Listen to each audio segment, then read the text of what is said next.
And we're back here once again with another episode of the MSK show, and this is going to be episode 144. So I hope you guys are having a great weekend so far, and I just want to apologize for what happened on last night's episode with Lap's Comic Fan. We don't have any problems with each other. We actually like each other. What has nothing to do with me and him. What ended up happening was my computer needed an update, and it literally threw me out of the stream because it was asking me for an update. So I had to basically clean my computer out, take a bunch of programs that were running in the background, taking a whole bunch of resources and everything. And we told each other this after the show was over, like, you know what, let's just do it Tuesday, knock the topics out really quickly, and then just, move on. Because that's how things happen sometimes when you live stream, just, shit happens. But yeah, been trying to get episode 144 done for a little bit there because I was supposed to have K-Dot on.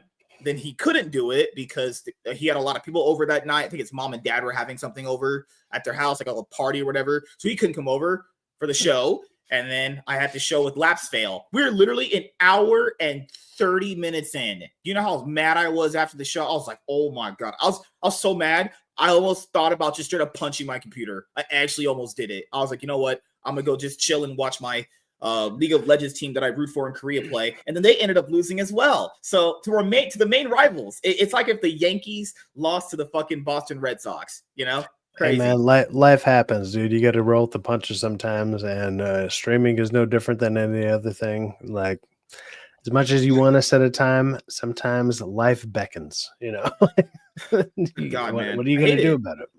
Oh, God. And this week coming up, hopefully, if Chaz is around for the Cloud9 podcast, we usually do it on Sundays and Thursdays. We're going to hit 300 episodes on that show. And my goal for this show is hitting 300 episodes as well eventually. And I do want to let you guys know about something. I will be making a few changes for some things we do here. Not like what we do as far as like content-wise. We're just going to just give you I'm going to get kicked out next week. It's all good.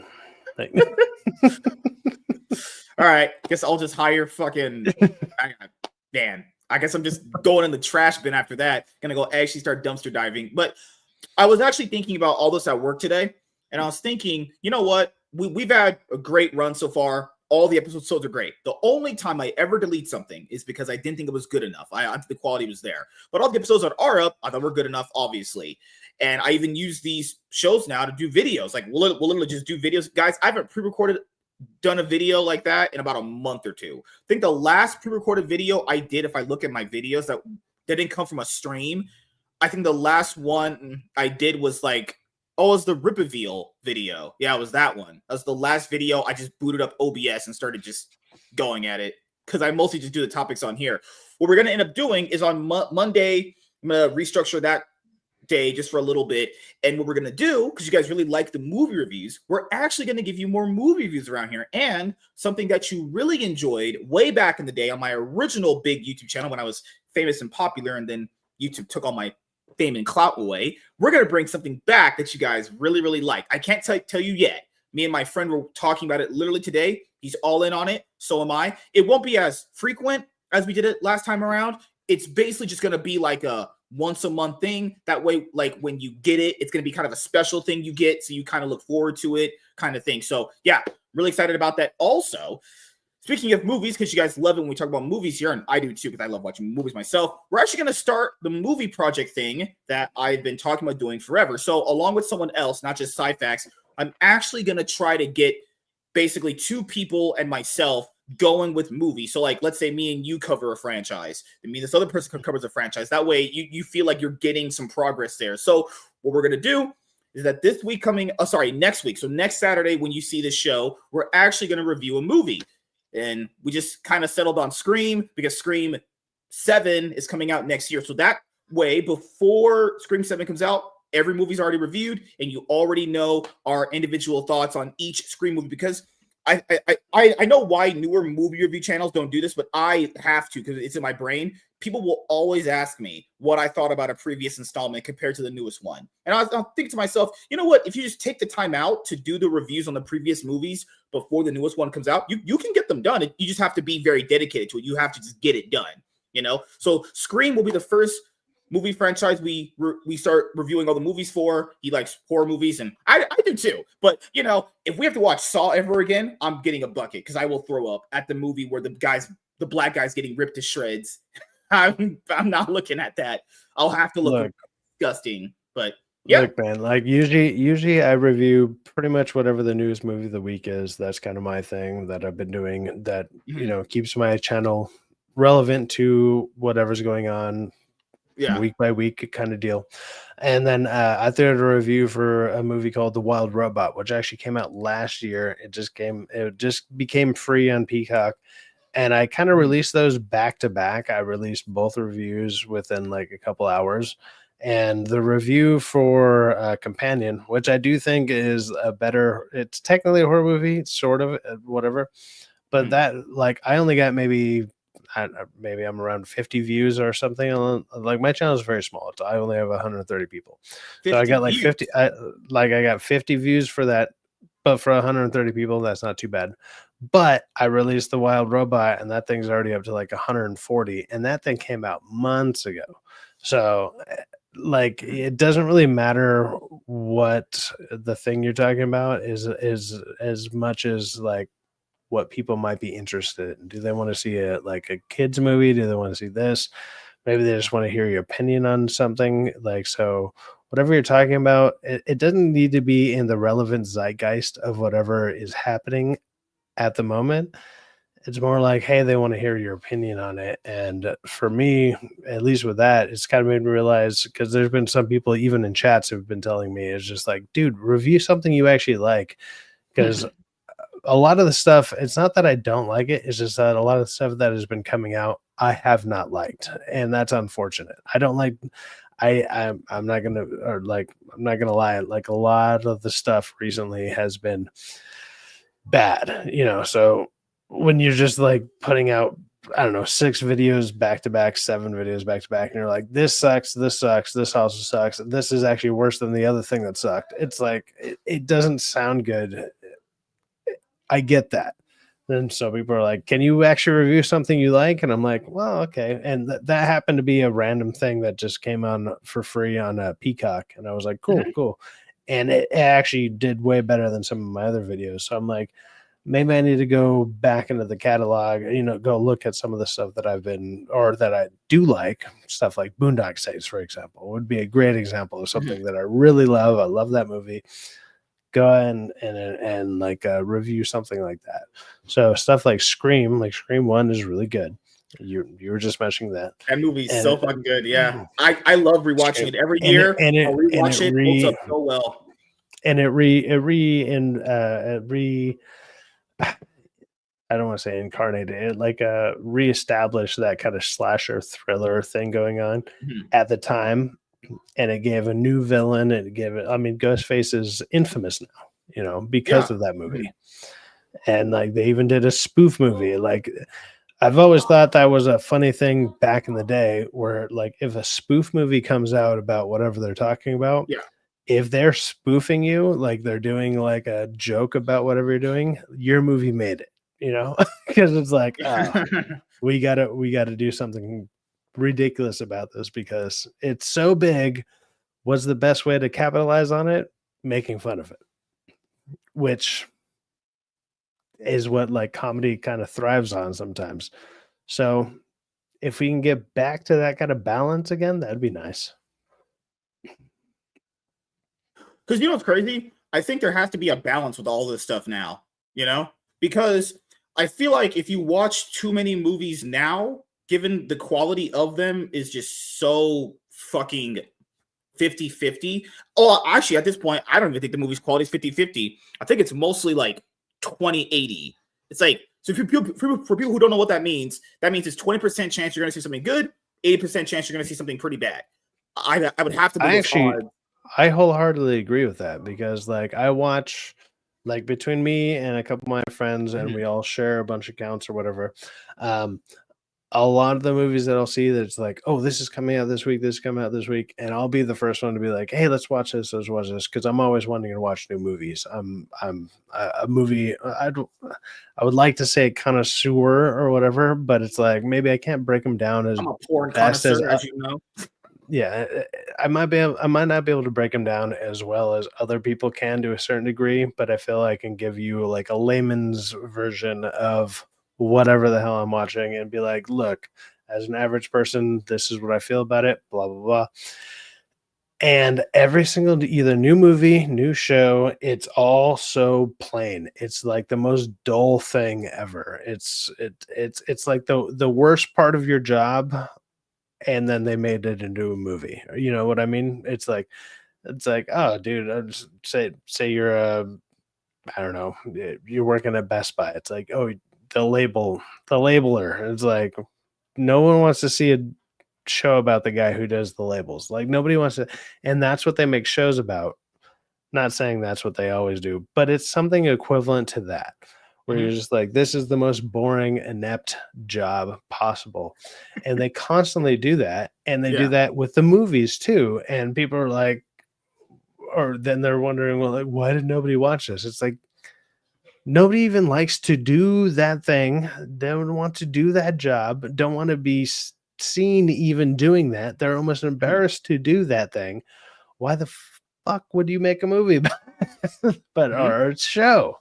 And they do that and they push it out there like, oh, this is a glorified position. Stop doing that. You absolutely need to stop doing that. Mhm. These things need to, I don't know, look around for a second and really, I mean, they're glorifying ineptitude is what they're doing. It's just like that's what it is. It's like you're just there's nothing interesting there. Mhm. Stop doing that. Go to the interesting parts of even some you can have a mundane job, but you could have like some interesting parts to it. Glorify that part of it. Just do that. But no, they don't even do that. And they do that all the time. Stop it. Like, yeah. Stop it. For Like me, I always tell people this. Even if you can't go to the movie theaters now to see a movie because it's really expensive, movies, as far as like newer ones, come out on streaming services that you guys probably all have within like less than a month anyway. So if you really are tight for cash, you don't have to go to the theater. And you know what? I would even recommend if you can't afford a streaming service, there's a certain way. There's a certain anime called One Piece, and the main thing that they have in that anime series is pirates. So pretty sure you guys know what I mean by there. You can always kind of get your movies in an unethical you way. might be able to sell some C's to find it. You might be able to do that. But you know I what's man? will say this, Yeah. like last year, so I put out like a top 10 list of my movies from last year, and I want to Mhm, say about 3 or 4 of them, like I'd have to go over the list again, at least 3 or 4 of them were mhm, independent movies. And people sleep on independent movies. There's like by independent, I mean it's very low budget. It's like maybe it costs them 3 to 5 million, something like that, and they tend to be better because they have to work with the confines and like all this stuff behind them to where they have to work harder to produce something better. So their script has to be tighter. They're like if they're doing a horror movie, like their horror movie stuff has to be like it has to have like better effects behind it. It has to be more realistic. There's a lot of things that they do that they go above and beyond, and they they even pay out of pocket just to like get that little bit of mhm. extra in there, and I appreciate that.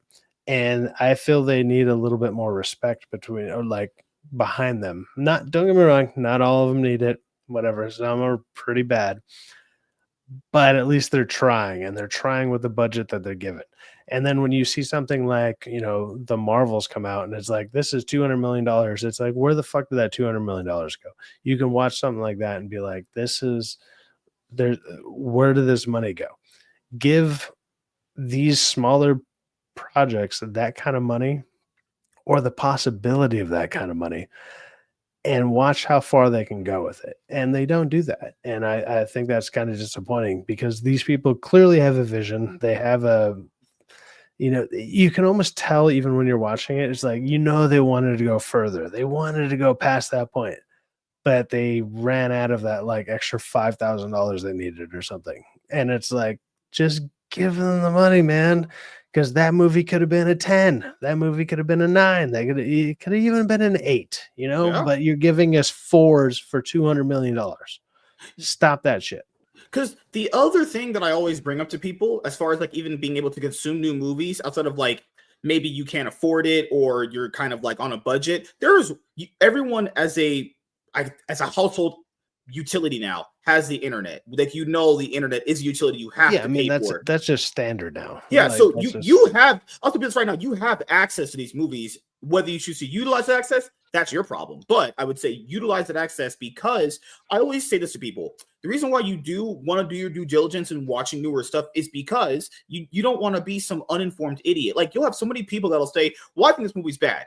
And credit, the movie might be bad. But if you haven't watched it, I'm not taking your pain seriously. Why would I? You sound like an uninformed idiot. Now, if you watched a trailer and you said, I don't think it's good because the trailer didn't convince you, that's different. But a lot of people don't do that. A lot of people go, well, my favorite YouTuber told me it's not good, so it's not good. It's like, no, are you you're not an NPC, I hope. You can go and watch something and form your own opinion. Now, if you watch something and you form your own opinion that's very similar to what your favorite content creator said, I would even say that's good, but you probably feel differently about it too. Like, there's movies that people hate that we talk about that we don't like, but we don't like them for different reasons because we come to different conclusions on said movies. Like, you guys don't like The Flash for much different reasons than I don't like The Flash, but we still don't like it, but at least we're able to have if you're a comic it. fan, if you're a huge comic fan, or you're just a fan of that character in general, it's like this wasn't representative of that character.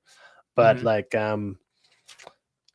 what's a good example? So there's so many. Which one do you start? Well, like I kind of just want to even just to touch on the trailer aspect of stuff, right? So like the trailer aspect of stuff, like the latest movie I just saw was Companion. Great movie, fantastic movie. Do not watch more than the teaser trailer, because that trailer gives away such a big, massive twist. And even knowing that there's a twist in it, like, I mean, everybody kind of knows there's going to be a twist in whatever you're seeing nowadays. So that already is kind of a faux pas, like, oh, don't talk about it. But it's like, okay, you already know there's going to be a twist. But the bigger twist in it is given away in the second trailer. I accidentally saw the second trailer because I went to a movie too early and it played the trailer for Companion, and it was the second trailer. And I was like, oh, okay, it's Companion. I watched it and I'm like, son of a bitch. It just gave away a massive part. So when I watched it the other night, I already kind of knew what was coming. And I hated that aspect. Like, because I'm like, this is good. This is a good movie. But I hated knowing that I knew what was coming. Like that really just kind of took the wind out of my sails for like so much of that movie. And if I would have not known that, if I would have just seen only the first trailer, I would have had that much better of a time. So it kind of it didn't ruin my experience, because like I said, it's still a really good movie. I would still, even with knowing that, I would say it's an 8. But if I didn't see that, it probably would have been like it probably would have been a 9, man. Like, it would have been a great movie. I'll use these two movies as examples. These two movies are the best ones you guys will know that I've always mentioned. Number 1, Trap.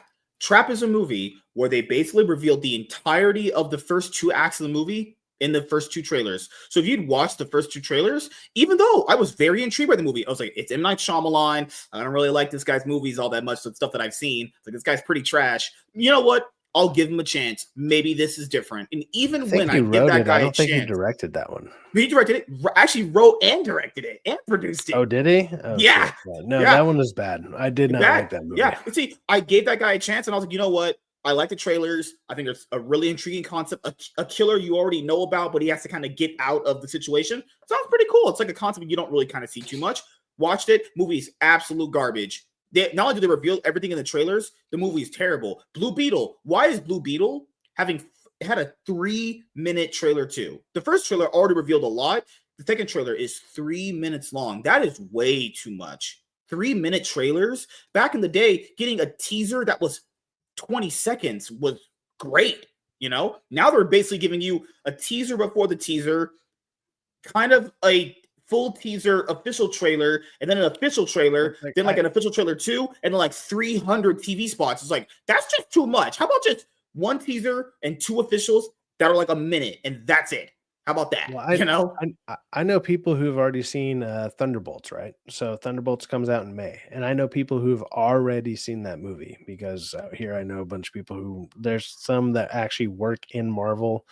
I get some behind the scenes shit, whatever, doesn't matter. But they were like, the movie's actually really good. And then you go to see the trailer, and it's like a 3.5, almost 4 minute trailer for like the second trailer on top of the first trailer. And you're like, dude, you've shown me like 6 minutes of this movie. I do not have faith in that movie. And they're like, actually, it's fun. And it could be fun. That's fine. But stop doing that. Give me something to look forward to. Because it's like, okay, now I've seen all the characters. I've seen all the little mishaps or whatever. And what trailers tend to do is they showcase like some of the best parts of a movie. Like they'll take a couple good parts, and that's what's fun about like a little teaser, like a 40, like say 40 seconds, and they're like boom, boom, boom. They hit you with these quick shots of like something crazy happening, and you're like, okay, that looks awesome. I need to see that. When you do it for 3 minutes, it takes away all that intrigue. It takes it all away. It's like, I kind of know what's going to happen. Well, now I can piece together the whole thing. It makes me think, not only do I know I have no faith in that movie, you as a studio don't have faith in that movie. You need to stop doing that. I think the worst offender of this was G.I. Joe Snake Eyes. Yeah, Snake Eyes, G.I. Joe Origins, or whatever it's called. Not only were the trailers completely ass, the fucking movie was unbelievably bad. That is my worst. Oh, I didn't even watch it. That was terrible. Absolutely, just awful fucking movie. Absolutely avoided that movie. The quality of movies, like you said before earlier, it's not even the fact that new movies are just bad because they're like woke, so to speak. And keep in mind, guys, when you have all these other woke aspects a lot of you guys talk about, they make the movies worse, but the writing in themselves is so unbelievably bad. Well, what you just said, the structure, the characters. Have you went to a new movie recently and saw a character and went, man, that character is really, really good. That's going to be a timeless classic character. A lot of people are going to go back and like actually. I'm going to remember them in 20, 30 years. It's like, dude, it's just, throwaways. I can still think of like watching Blade for the first time, and I can still remember Blade. The first time you know what? I'll even say this. I can still remember fucking Spawn. And that movie is not a great version of Spawn at all. And I can still remember that just because I'm like, that was cool. It was different. It was something new. Or like Mortal Kombat, that song and everything that hits. It's like, I can still remember those characters, the way that they were portrayed then. I can remember the first Mortal Kombat more than I can remember the newest one that just came out. Like, I shouldn't be able to do that because in my mind, growing up or in general, whatever's coming out now should look better, feel better, be more insanely accurate to what I know these things are possible to do in today's age, right? And when they're not, you're underwhelmed. You're immediately underwhelmed. And I'm like, why was it? So back then, of course, everything is new. So it's maybe like, oh, even bad is good back then. But knowing where we're at now, it's kind of like how video games are. It's like, why are we getting subpar video games? Why are you getting this? And it's like, everything should be better, man. Everything should be that next level. Every time I see something new, it should be that next step up, basically. It's like, oh, here's your game trailer or here's your movie trailer. And it's like, why does this look worse than 20 years ago? And I'll even add, going on? And I was even going to bring this up too. I'm not even saying that every movie I have to watch is going to be like some masterpiece or some Academy Award-winning, Oscar-winning movie. Because I understand you're going to have most of those like B quality movies come out. Exactly. I'm fine with that. But guys, in the last 4 years, as I've watched movies, there's maybe a few of these that'll stand the test of time. And it's not that they have to. I'm saying like the quality of the rest of them are just bad. Tell me what a straight face you think that Halloween Kills is even good for a slasher movie. You know, Halloween Kills. This, and we already know horror movies are pretty bad when it comes to like everything. But that movie itself is just written like absolute shit. Well, like terrible. I mentioned at the beginning of the stream, it's like Jurassic World Dominion. That was terrible. Jurassic World Dominion is actually awful. I did my top 10 list, and it's like Mhm, how out of my like top 10 list is there like 4 movies that are basically indie movies. You know, these things are done for $5 to $10 million, mhm. which don't get me wrong, that's nothing to shy at, or it used to not be. But when all the blockbusters are coming out for 200 million plus, why is 4 of the best movies that I thought I saw last year Mhm, not blockbusters? You know, these things are considered mhm. blockbusters. Like these are must sees. This is what Yeah, you go to the movie theater. You want to see the big, yeah. expensive, blah blah blah, whatever. And it's like the best movie I saw, kind of like I had to see in a shittier theater and somewhere else. And it was Mhm, a better story. It was better put together. It was a better storyline. It was better everything. Like the writing was better. The dialogue was better. Everything actually flowed together better. Like mhm. why is this happening? And I literally don't get it. It Do you blows know my what's mind. really crazy? Some of these franchises that were billed to have these final movies as like endings, I don't know if the second ones are worse or the actual ending. Because I always kind of view it like this, like a series like Halloween. If you have a movie like Halloween Kills comes out, this is a end. This will be the last for they're telling us this is the last movie we're getting out of this entire franchise, probably maybe forever or for a really really long time. And you should essentially, I think, if you're a writer, producer, whatever, should want to put your best foot forward on finishing at least the franchise off on a good note. So that way, whenever you do get a new one, it's going to feel like, oh, damn, I waited so long for this. I can't wait to get this next one. Halloween Ends, along with Jurassic World Dominion, are endings to franchises, and they are some of the worst movies I've ever seen. Jurassic World Dominion, what is that movie's plot? Locusts attacking farms, even though it's about dinosaurs that finally live in our day to day lives. What? It's like next grade retardation. Yep. Halloween Uh, Kills. For some reason, good what's lord. funny with Halloween is like, Yeah. so a friend of mine, his dad works for Paramount or whatever, and his dad was a big part of that movie Halloween. I believe it's called Resurrection, the one with LL Cool J or whatever. Oh, Buster Rhymes. Yeah, but I know what you're saying. Busta Yeah. Rhymes? Okay, okay, yeah, there you go. And he was a part of that. And so like even in his dad's like apartment or whatever, when I've gone Mhm. over there and we're watching like, I don't know, basketball or some shit. Like they have the mask that was in there. And so I'm like, I have a little bit of nostalgia for it because I'm like, oh, that's cool, that's cool. So I know the people that worked on that, even though it's kind of widely reviewed as one of the worst ones.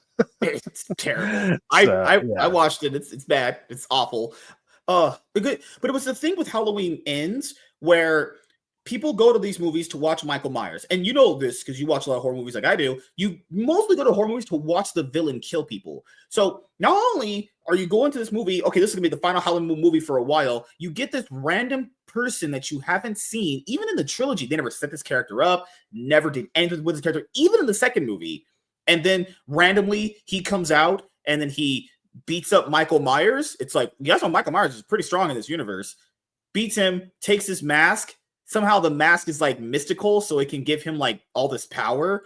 It's like so Michael Myers gets that's actually a bait and switch. That's a literal bait and switch. I don't get the actual Michael Myers, the mysterious, ominous killer figure. I get this random bully kid. In the last movie, come on, I wouldn't mind this if they built this character up in each previous movie. This is a final movie for a franchise. That's no time to be doing that. That's terrible. And then they don't even reference Judy Greer's character. We know Laurie in that universe loves her daughter. She loves her granddaughter. There's no mention of her actual daughter getting killed in the previous movie. What level of storytelling is this? Corey sucks at the character. The actor is terrible job.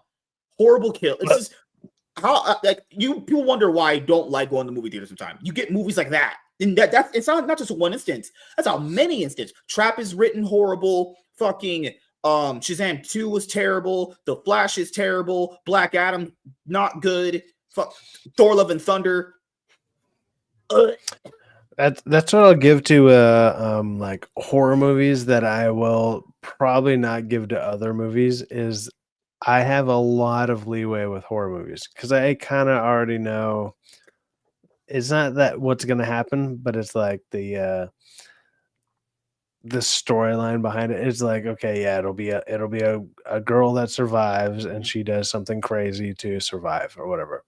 And that's what's always irked me about the whole like, oh, you guys don't like strong females, and I'm like, I'm a horror movie fan, man. If you're a horror movie fan, you dig strong females because that's what happens every single Whole time they final win. girl trope. Like Whole final the girl trope. final It's girl. literally, yeah. I don't get what people It's like say. every Yeah, single one.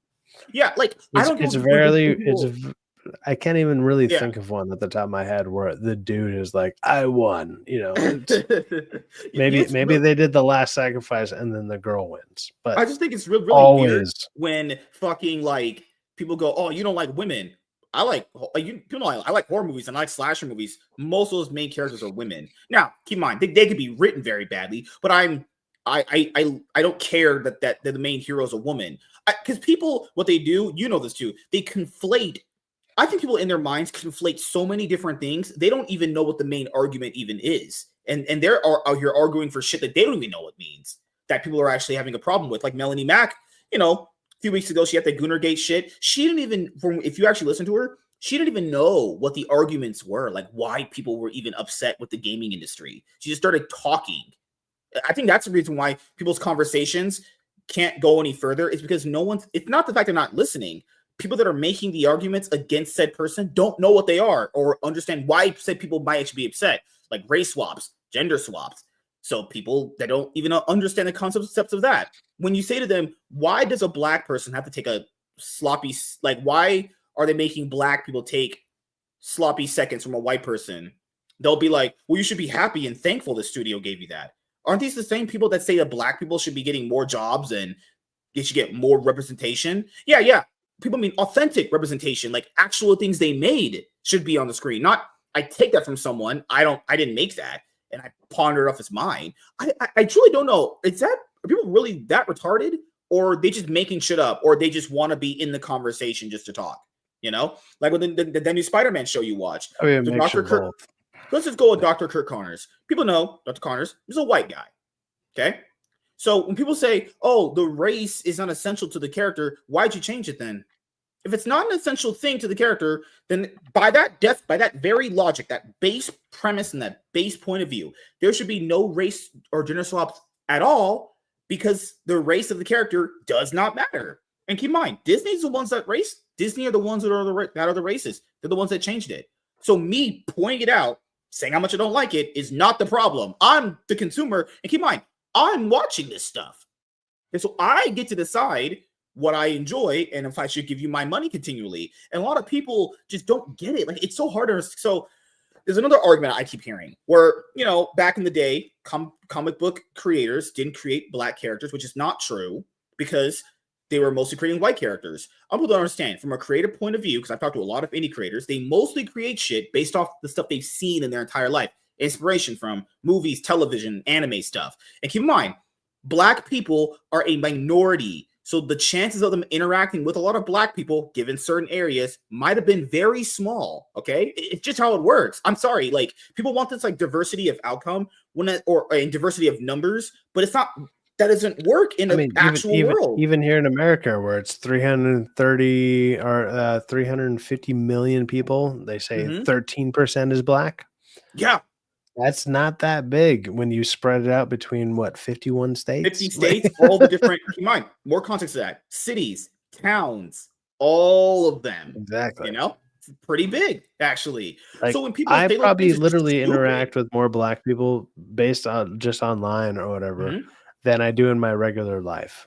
And and I'm in California, where it's very diverse out here. I know you are too, but it's like, come on, man. Like, and keep in mind, these arguments are made from casual people. And there's nothing wrong with being a casual, but by that very logic, you should not have a problem with a person that has been consuming said media for a while. Keep in mind, you're a casual. You are going to like anything they put out for the most part, because you do not have skin in the game. So I could see a world where someone doesn't know that character and go, okay, I'm fine with that because I don't know. That's a perfect position to have, because you do not know. What I take a problem to is people saying, oh, I'm a casual and I don't care if they do it, but they're mad that you care. And it's like, whoa, you have no skin in the game. Why are you talking? You have no skin in the game, and you don't know why someone would be mad and you're a casual. That still you start breaking it down to how it makes no sense. Keep in mind, a casual, for the most part, will just like anything. I talked to a lot of them. They don't care, but they will care when it's a franchise they enjoy, and then they'll just go on and on and on about why the studio doesn't know what fans want, all that stuff. So it really just depends on which franchise you're actually a fan of, so to speak. Oh my god, fucking hell! Camera went off. I just got up. My camera just got up, but we're fine. But God, it happened with Batman. Remember when the original Batman animated series producer, I think, Bruce Timm, said Batman doesn't have any good villains? It's like, okay, you just said that for a headline. No one really believes that. It's like, what kind of crack are you smoking? That's actually crack-inducing. What the hell? Batman has no good villains? It's crazy. Who would willingly say that? You know?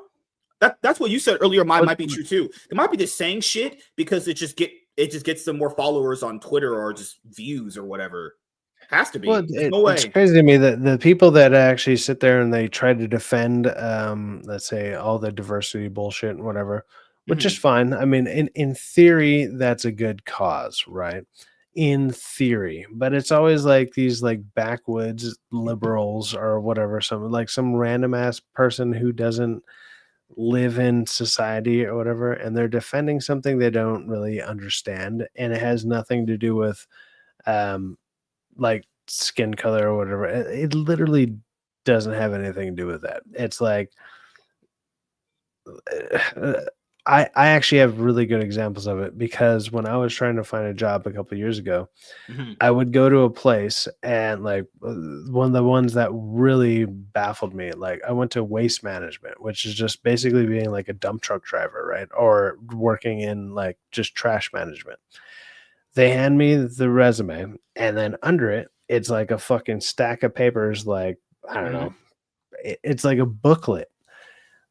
Well, the resume is something only I could fill out. Everything underneath that was a whole bunch of stuff that was like, hey, if you're black, if you're disabled, if you're trans, these are all the different benefit things that we have to offer to you specifically. None of that had anything to do with white people. So I was like, okay, I might as well be able to just throw this out, right? Because I'm a straight white guy. But they're like, well, this is what we hand out to people. And I'm like, what incentive do I have to want to apply to this place? Because I know, for one, even if I do, it's just immediately thrown in the trash, because I don't follow literally a booklet worth of other identifying things. It's ridiculous. And stuff like that has been, I don't know, plaguing everything. Get rid of that. Yeah. Even the playing field back to where it was, which is by merit, by how good you are. The DEI stuff. If I got 20 years of fucking experience in something like this, I'm not saying just trash removal or whatever. I'm not gonna lie. Probably anybody could do that. Whatever. That's not the point. It's more that the fact that they hand me the fucking booklet that is like, oh, if you also happen to have this under your belt, you're probably more likely to get hired because we're looking for you. And it's like, what the fuck is this, dude? Like, if you hand me that while I'm asking for an application, I already know I'm not getting hired here. Just being a straight white guy. Like, I don't know. And that should kind of pissed me off. So I'm glad that shit's going away. I mean, not saying I was looking forward to working for the trash company. I'm just saying when I was looking for something, it was like, what the fuck is happening? You talking about the guys that go around and pick up trash in the trucks? Those guys make like, I want that job. No. $80K a year. That's a great job. Don't get me wrong. It's a good job. But apparently if I wasn't a black tranny that might have had a disability, I was not getting hired. Like, and they handed me a book telling me so. Like so before we get into the topic we have, just the one we have, I wanted to chime in on that. So I told people this. So I see DEI. Now, to be fair, DEI has kind of been a concept people have been talking about ever since the whole like culture war thing happened, because it didn't have an official. The acronym was always there, but it wasn't like an official thing until like, a couple years later on down the road. Because people always said, because these guys have always talked about diversity, inclusion, and representation, and all that shit anyway. And then what people have to understand when it comes to like a job market is that a job could be having many openings, right? But it's called supply and demand. The job could obviously have a lot of demand, not enough supply, vice versa. But I think the pendulum swinging to that direction overtly makes it insanely racist, because at that point, you are basing what you're hiring off of is basically, gender and race, right? Whereas with the other ways, what you talked about, it's kind of like ambiguous. So people will probably say, well, what about that guy that just hired his brother and he only hired his brother because it's nepotism? To be fair, you might be right. That's true. It probably does happen. But the other way is so blatantly racist. The other way, you just have to like speculate, I'd rather just go to a speculatory way than just the other way, which is like, no. If you're a white guy, you just can't get this job because we're trying to give it to black people. It's like, you do know what that's actually racism, right? That's literally what that is, I remember I worked for a construction company for a while when I was about, I don't know, 20, 21-ish. And like the guy kind of kept me on because like as I was learning, like all the people above me, they were Hispanic. They didn't speak English at all, but they kept me on because when the owners would come out and ask about whatever was going on with the project, I was the only one that could actually speak English properly and explain what the hell was going on. And I was like, well, that makes sense. But just because I was able to do that doesn't mean he was going to pay me more than the guys who were training me how to do shit. Like those guys were more skilled than me at that time. And I was like, I feel that's like a reasonable thing. Like, I don't know, like they find this weird balance or whatever. And I was like, I totally understood where my position was. I'm like, yeah, I'm sure I'm the white guy who can speak to the owner or whatever, but I'm not going to ask for an extra $2 because I can speak English better than the guy who knows how to actually do the job. I don't know. Like, to me, that sounded reasonable. Like this shit like that happens where I was completely fine with it. Like it's all good. Or recently you had that one Mexican guy who tried to get a job at the LA fire department, and he'd been trying for years, and he said the priority that they wanted to hire was like black females or people of LGBTQ, and it's like, what in the world? Because people say the reason why the bosses or the people that run the companies have to hire illegals is because there's nobody that wants the jobs. There's no way that's true. They're not actively hiring American citizens. That's the reason why a lot of them don't have jobs now. Well, with that, I mean, with that's a government job. Like once you're in something like that, that's actually a government job. So that would be hard to do. And if they're looking for specifically, like, I don't know, let's say they're only like, yeah, we need black females because that's in our quota, we need to meet our black female quota or whatever the fuck it is. That's fine and all, but it's like, what are the odds of finding one that can actually do the job of, say, like a 6'5" Hispanic dude, white dude, black dude, doesn't matter. Like they can't do that. I mean, there's that video out there of that girl who's just like, oh yeah, if you got caught in a fire and I need to carry your husband out, well, he got himself in the wrong place. What the fuck is that? That is the wrong response that you want from somebody who's supposed to be like basically like you're still kind of an EMT, but with other skills. Like what is that response? I'm like, I'm just a regular dude, but I'm a 6-foot white dude who's carried concrete for fucking 20 goddamn years. I can still go lift a 250-pound dude out of somewhere, and I can do it better than she can, apparently. Shit, throw 75 pounds of equipment on me, and I could still fucking do it.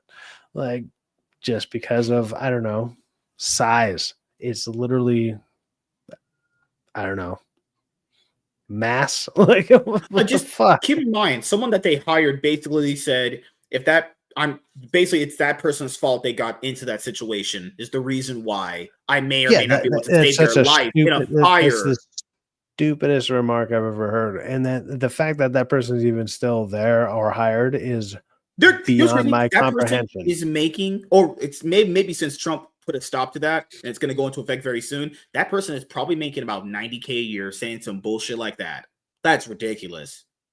That's actually insane. They're actively saying, I can't save you if something bad happened to you.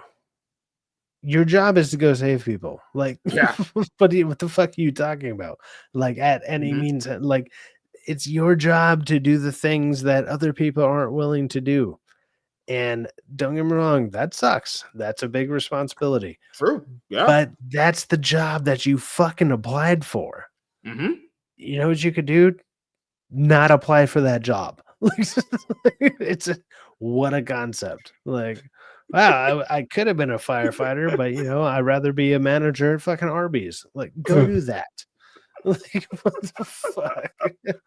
Like, this is why, back a few years ago, Fat women, slob, because she was also fucking obese. Like, dude. So the funniest part, well, I don't even want to say it's like a funny part, but like a friend of mine, like his little brother wanted to be a firefighter since like ninth grade when we were all seniors. And this kid would go, he would wake up at like 6 a.m. He'd go run like 2 miles. And then like he would go to school, and afterwards he'd go run, he would work out. This dude got buff as fuck by the time he graduated. Like he was yeah. right. Like he eventually did become a firefighter. But this dude is like in the most peak shape of like physical people out there. Like he's only like 5'9". Like he's kind of like, I'm 6 foot. Yeah. So he's short, but I would put money he's stronger than me, kind of deal. And that guy could probably like throw me around, and I'd be like, I believe you, man. I believe you could save me. But he's like a 5'9", just jacked Hispanic dude. And I'm like, good job, man. But he trained like 4 to 5 years to do that shit. And then on top of that, he keeps up on it. That obese fucking Hispanic lady who says like, well, if your husband got there, I don't know what he was doing there. It was like, well, while you're sitting there eating croissants while like, I don't know, weighing if you want strawberry jam or fucking jelly or whatever the fuck on your garbage fucking croissant donut catastrophe you're about to eat, you fat piece of shit.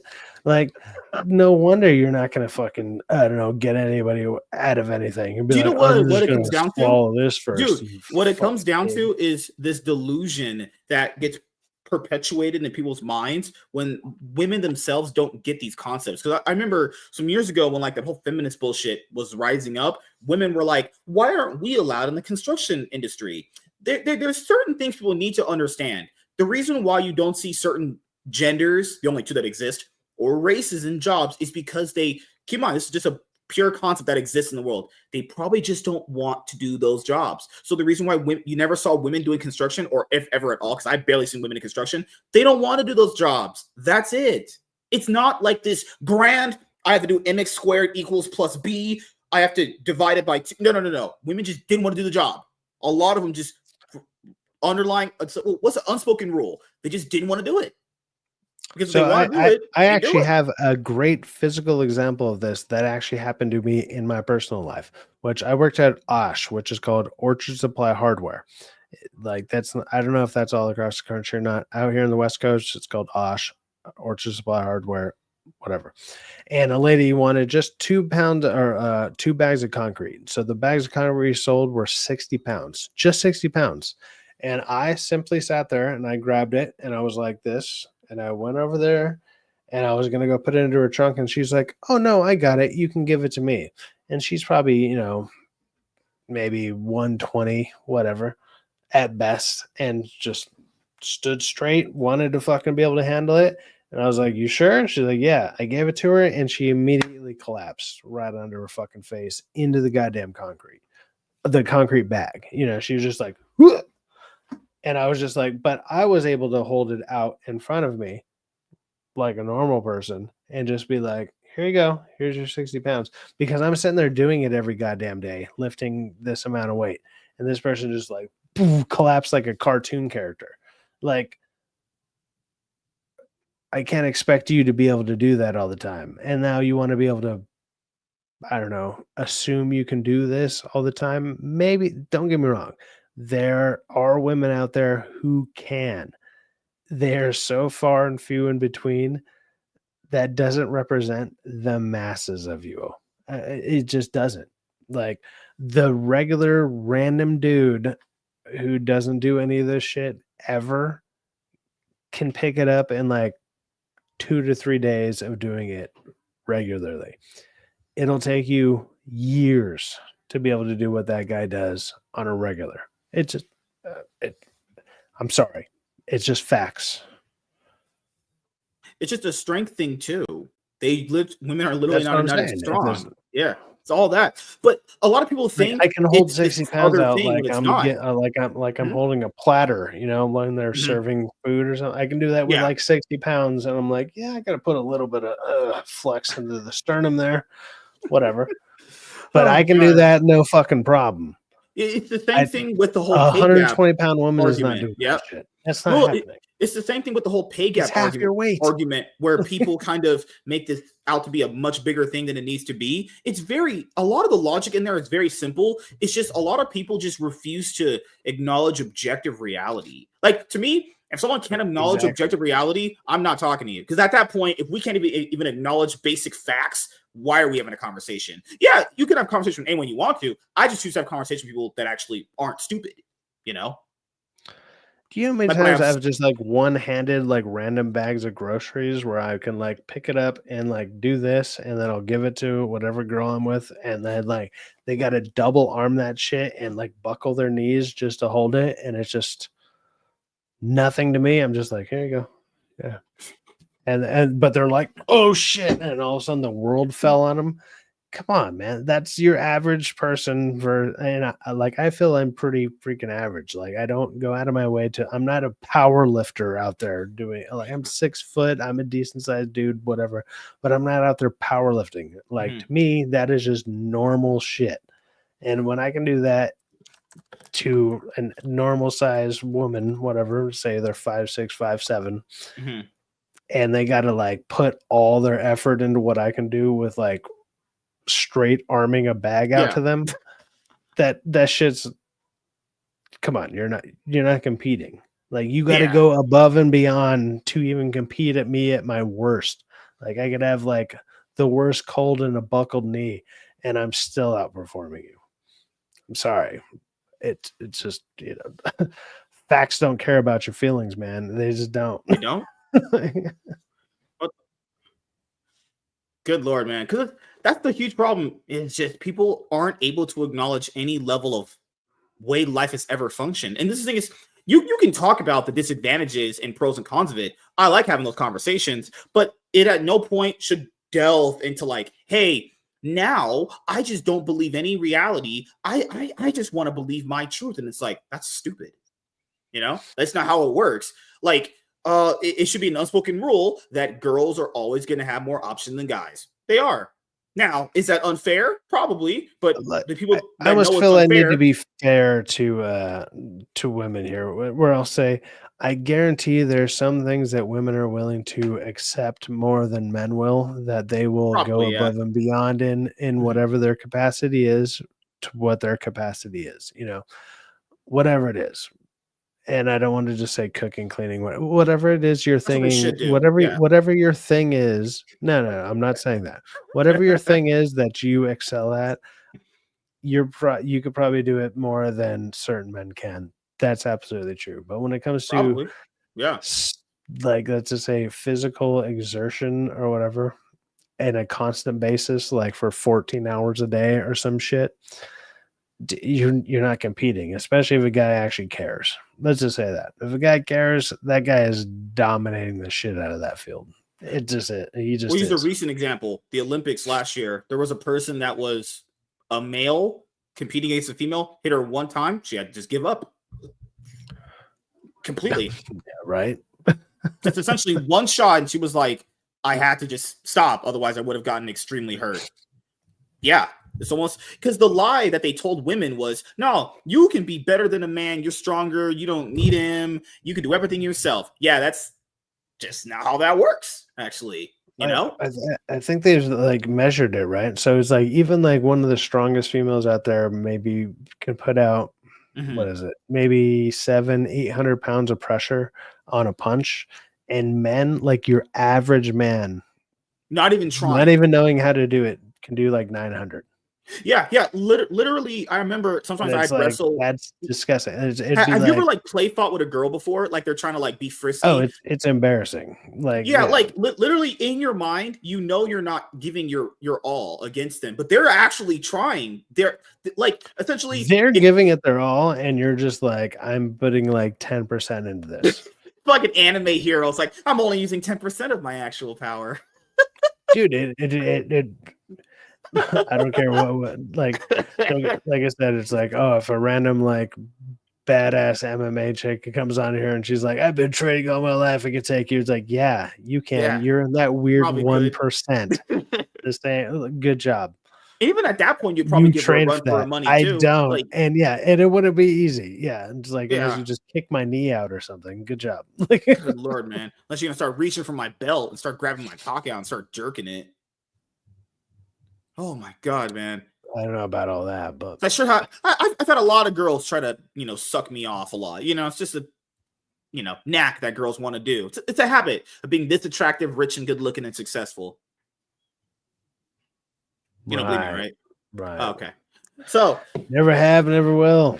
yeah, it's really crazy, man. Like I understand why women that are around, like, let's say the ages of 20 to 25, because there's a girl on Facebook that I so this guy who used to go to the gym in my town, he moved to Arizona. His sister, she's such a liberal. Oh my god, not just straight up left. This lady's pink hair and everything, and she's not crazy. She's not like, well, she's actually crazy the way she thinks, but she won't block you. She wants you to talk to her.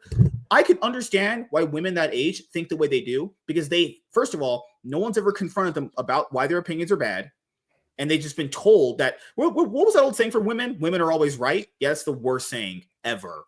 Because that proves that even if they're wrong, they don't even apologize to you or admit they're wrong. It's the worst saying in existence, actually. You tell me women are always right? That's pretty bad. It's not true. Because what if a woman's lying about a guy raping her?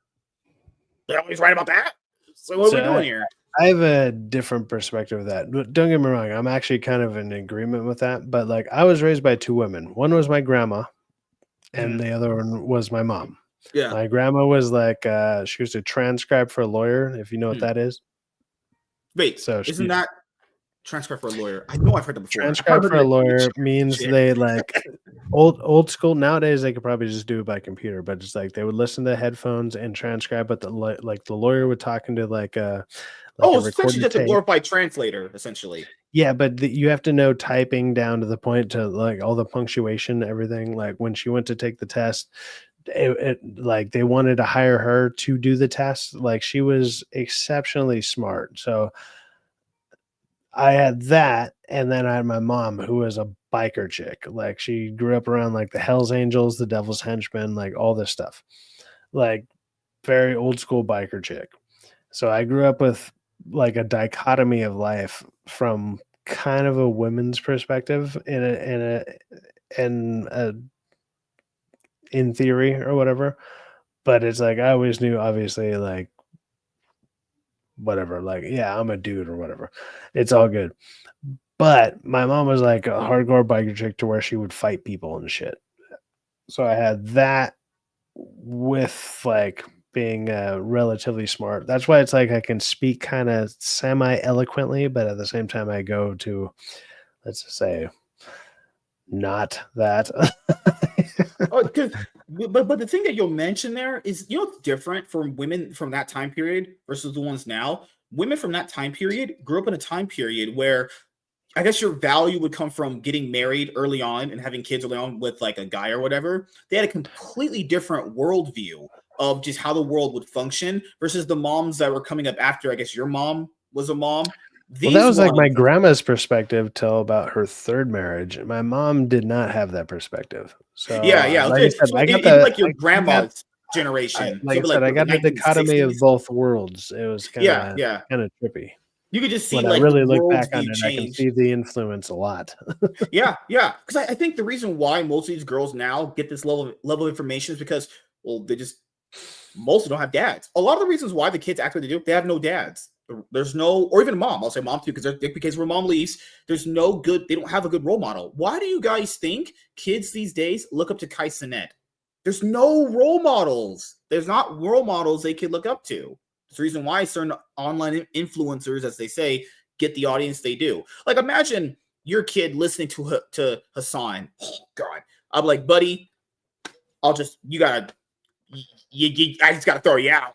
Your brain's fried. For being honest here. Look, man. I will say this for people like it's like Kai, I Show Speed, and like even Hassan or like I Show Adam Speed Gold. does crack. I find these people to be absolutely fucking ridiculous, and I literally don't understand. I do not get it. I couldn't watch their stuff if people paid me. Like, I can watch clips of them.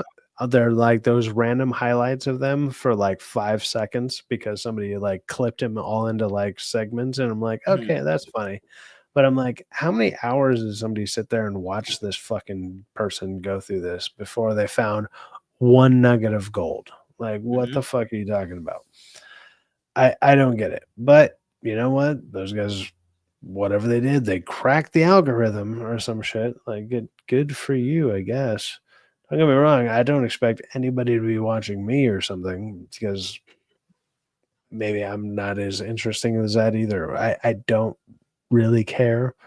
But what the like when you see something like that, you're like, how the fuck is anybody watching this? That's what blows my mind. Like you don't got to watch me, but why the fuck are you watching that? Yeah, it's man. That's why people like Andrew Tate pop off for like a lot of young men, even though he might not be the very best person in terms of like things he may have did in the past. They have no one else to look up to because they were told that if you're a man and you're a toxic masculinity or whatever, you're wrong, and the way you think about life is wrong, the way you are, the way you were born is bad. It's like at a certain point, people just get kind of tired of that. They want to kind of go to the next extreme, even though it might just be as crazy as it is. A lot of people don't like to be vilified or being told that they're a whole bunch of things. One of the main reasons why Kamala Harris lost this election, their entire party just kept telling people that you're a Nazi sympathizer, you're a racist, you're a bigot. And it's like, yeah, the average person probably don't want to be hearing that shit every day. Guys, it was literally shit you know every day, 24/7. And they still can't comprehend why they lost. Okay. What was their party trying to push on people? Abortions? So by their logic, if a lot of people are Christian, like a lot of people are religious, a lot of religious people do not like abortions. Not something that they ever really endorse. You know, so I hope their party, kind of redefines their values and what they really want to try pushing the American people. American people said, I can't afford food. They're like, you know what? You're going to vote for Trump. You're a Nazi. So what are you talking about? What the hell is wrong with you? Are you listening to what I'm saying? But we're going to have some fun here in just a moment here. Managed to pull up a article I was supposed to use for a video. But as you guys know, I haven't actually. What happened? I said, bring it on, man. Oh, it was crazy. I actually haven't done a pre-recorded video since that Rip-A-Veal showcase video. And I was just going to tell you guys this here too. When it comes to like Rip-A-Verse content, if I'm talking about the comic book specifically, that'll be on my comic book channel. But if you talk about like detractors, was it the shirt? Did that give it away? The shirt? Was it the hat that gave it away? I didn't even notice that until you just pointed it out. Wow. Probably like the shirt. Wearing a shower cap or something? Yes. Good Lord, man. Good God. So anything to do with like Rip-A-Verse comic books, as far as like the actual characters and stories of that'll be on my comic book channel, Master Swag King Comics and Manga, which I'm regularly uploading content to. I know I can get behind on some days, but I do my best to try to pump out as much content there as I can. And if we're talking about detractors or anything like that, then that'll be over here, or book announcements. Because I think book announcements are somewhere in the realm of like stuff you guys like here. So when it pertains to that, then we'll do it. All right. Hey, everyone. I am a black guy, and you guys must love me. And Cyfax let me have sex with his girlfriend last night, and he had to watch. Did you like the way I was stroking in her, sir? Yeah, this is my favorite neighbor. No, I'm kidding. God. Favorite nagger, you mean? See? No, I said the right word. Oh, God, man. Oh, God. Almost got him. Almost got him canceled. Hey everyone, I am MSK, aka Master Swag King, coming at you guys today with another video. And if you guys are returning viewers or new viewers, then please consider subscribing to the channel if you have not already. Leave a like on this video if you enjoyed it and comment down below. Also, make sure you guys hit the notification bell. That way you guys can get notified on whenever I upload a brand new video or go live. And in today's video, we are going to be talking about Sony's Spider-Man universe, which began with the release of the 2018 Venom movie, which went holy whoa, wait a minute. Do you think I'm black? Do you think I'm good looking? I think that's a resounding no. No, fuck. No, Optimus, please. Fuck. You know what's crazy? We're gonna be using this article for a That video. right before that clip. That's gonna be great. Fucking hell. Oh god. So that wasn't a mess up because I was actually gonna inherently fail. The article we're going to use for the video that I wanted to utilize for a video before, I didn't have it up. I was like, wait a minute. I don't even have the actual information up to you guys. And keep in mind, when you run a show, you got to do your due diligence on the information. But nevertheless, all right, we're going to give you guys a banger so hard inside of your wife. She's going to be blowing her load. Due diligence. Do it. Due diligence. Great job. Fantastic. So do you mean Divergent, that 2016 movie by Denis Villeneuve with Amy Adams? Spell that. Denis Villeneuve? Oh hell no! I'll be out of a spelling bee. Oh, Divergent. Divergent. Oh hell no! Crazy man. Now you're just asking too much. It's crazy work that you can't spell any of the words I just. I'm just pointing out. I give you a fat contract here, and I wasn't asking for a spelling bee. What do you think? I'm 5 years old. Take a penny, leave a penny. Still empty, dude. I don't know what you're talking about. Gosh. Let's have. What the heck? Oh my goodness. The Mandy. What? Oh, what's wrong with you guys? You guys are weird. Crazy people. Crazy life we have. I think I may need to have sex with a girl tonight, just to exude my liquids in her. You get what you feel? What I'm saying? You feeling me? I feel like your hat is like 3 sizes too big for your head, but yes. I'm glad you're on my side. I'm just glad you're on my side. Fucking hell, dude. You know it's adjustable, right? We're supposed to be men in black here. And you're not putting in the diversity quotas right, man. I mean, that might be your, like, I don't know, grinder name, Men in Black, but okay. In 1 second here. I have to reply to this person really quickly. Oh, my God. Both days good. Okay. Thursdays, yeah, whatever. Doesn't matter. Okay. I think I might be black. I'm joking, guys. I gotta entertain you guys. You know, I do my due diligence in entertaining all of you. Joking. So, hey everyone, I'm MSK, aka. Wait for this stream. I'm psyched. I hate you. Good lord. Oh, damn! You ruined it. Oh my god! Wow! I hate life. Perfect timing. Hey everyone, I'm a black guy. I am your daddy. Okay. Fucking hell. We're dead here, man. Hey, look at that! Look at that! No shit! That guy makes some great content. For some reason, people don't like Doug. I love Doug's. I've been watching Doug's content for fucking decade plus. Holy shit. That's like ideal content I want to make in my life.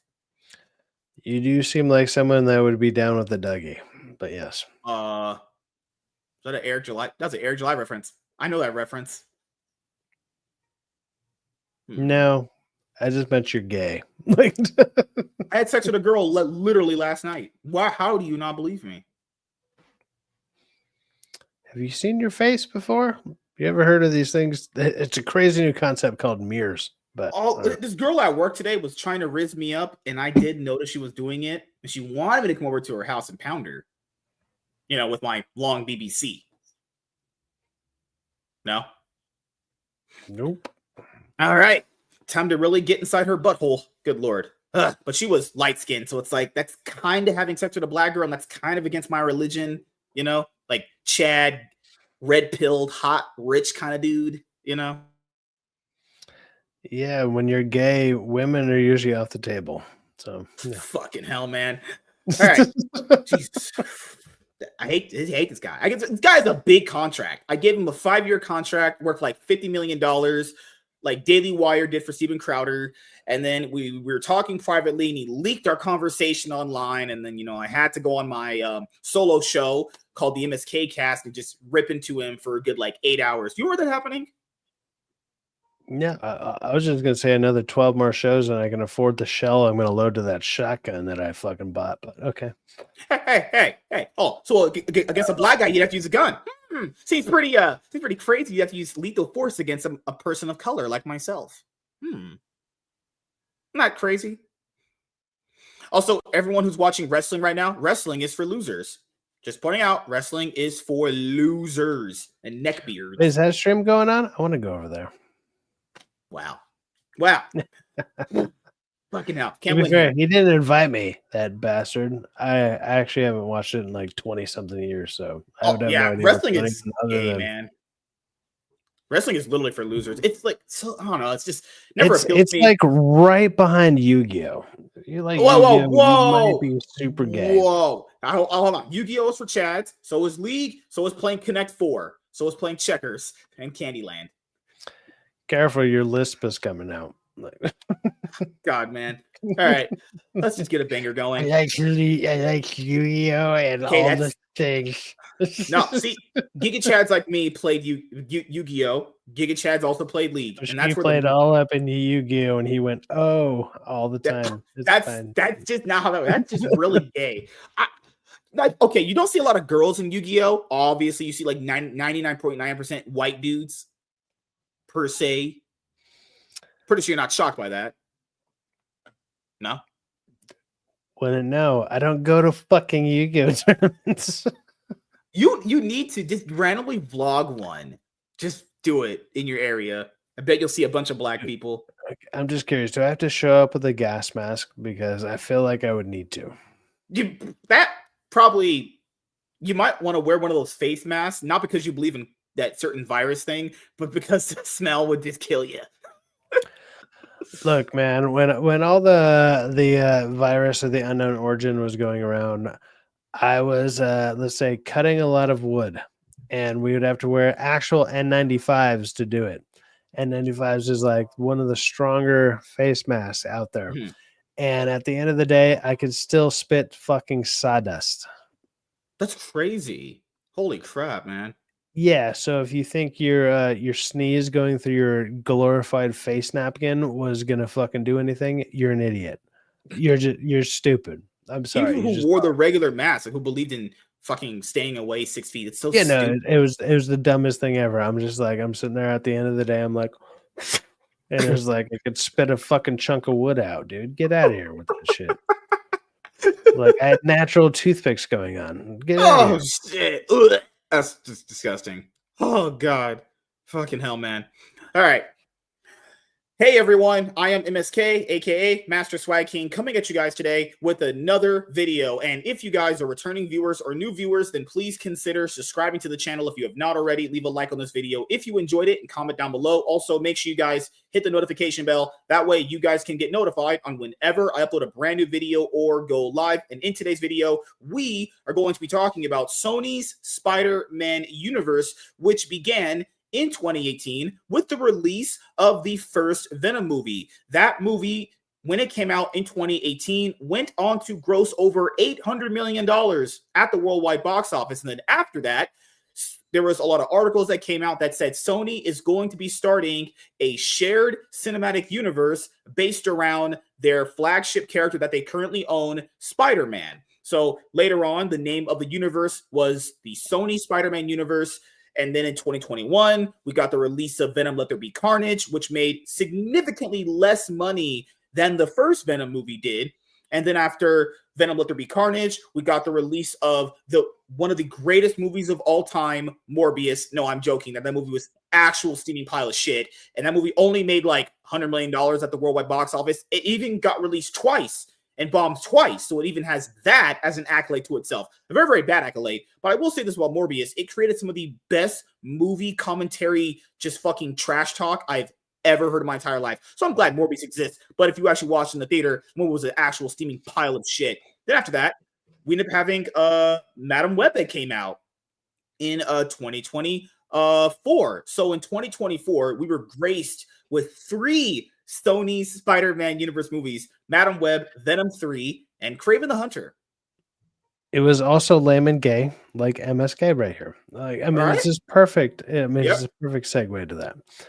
But And I no, just want go to point ahead. out this really quickly. The Venom movies, even though they performed the best at the worldwide box office for the Sony Spider-Man universe, they all had diminishing returns. First movie, like I mentioned earlier, $800 million. Second movie, $500 million.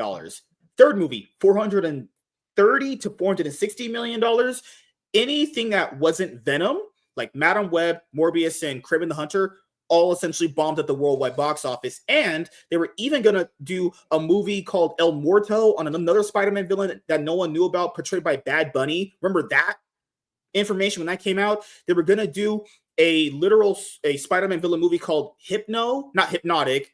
It was going to be based off a villain named Hypno from the Spider-Man comics, portrayed by Lando Calrissian or Danny Glover, or whoever the fuck the black guy was that portrayed Lando in the fucking Han Solo movie. Actually, that guy. So we literally had a universe where I want to tell people this before we actually go and read what we're going to read, because this Variety article has a lot of it. So essentially, this universe can't work because the ideas in it are so fucking stupid. Sony was literally just trying to capitalize on the superhero craze at the time. And then when Venom did very well, they thought, oh, I can just give them any single comic book related movie to the casual audience and they'll just eat it up. When in reality, only Venom could really do that, because Venom actually is a popular character. Now, keep in mind, the way they even did the Venom origin and everything is already all bad and wrong anyway, if you know anything about comic books. But they let that one success go to their head, and they ended up fucking failing with each movie. These movies are abysmal. And the reason why I didn't go see the last 3 of them is because they're all bad. Guys, I watched the first 2 Venom movies. Those aren't good.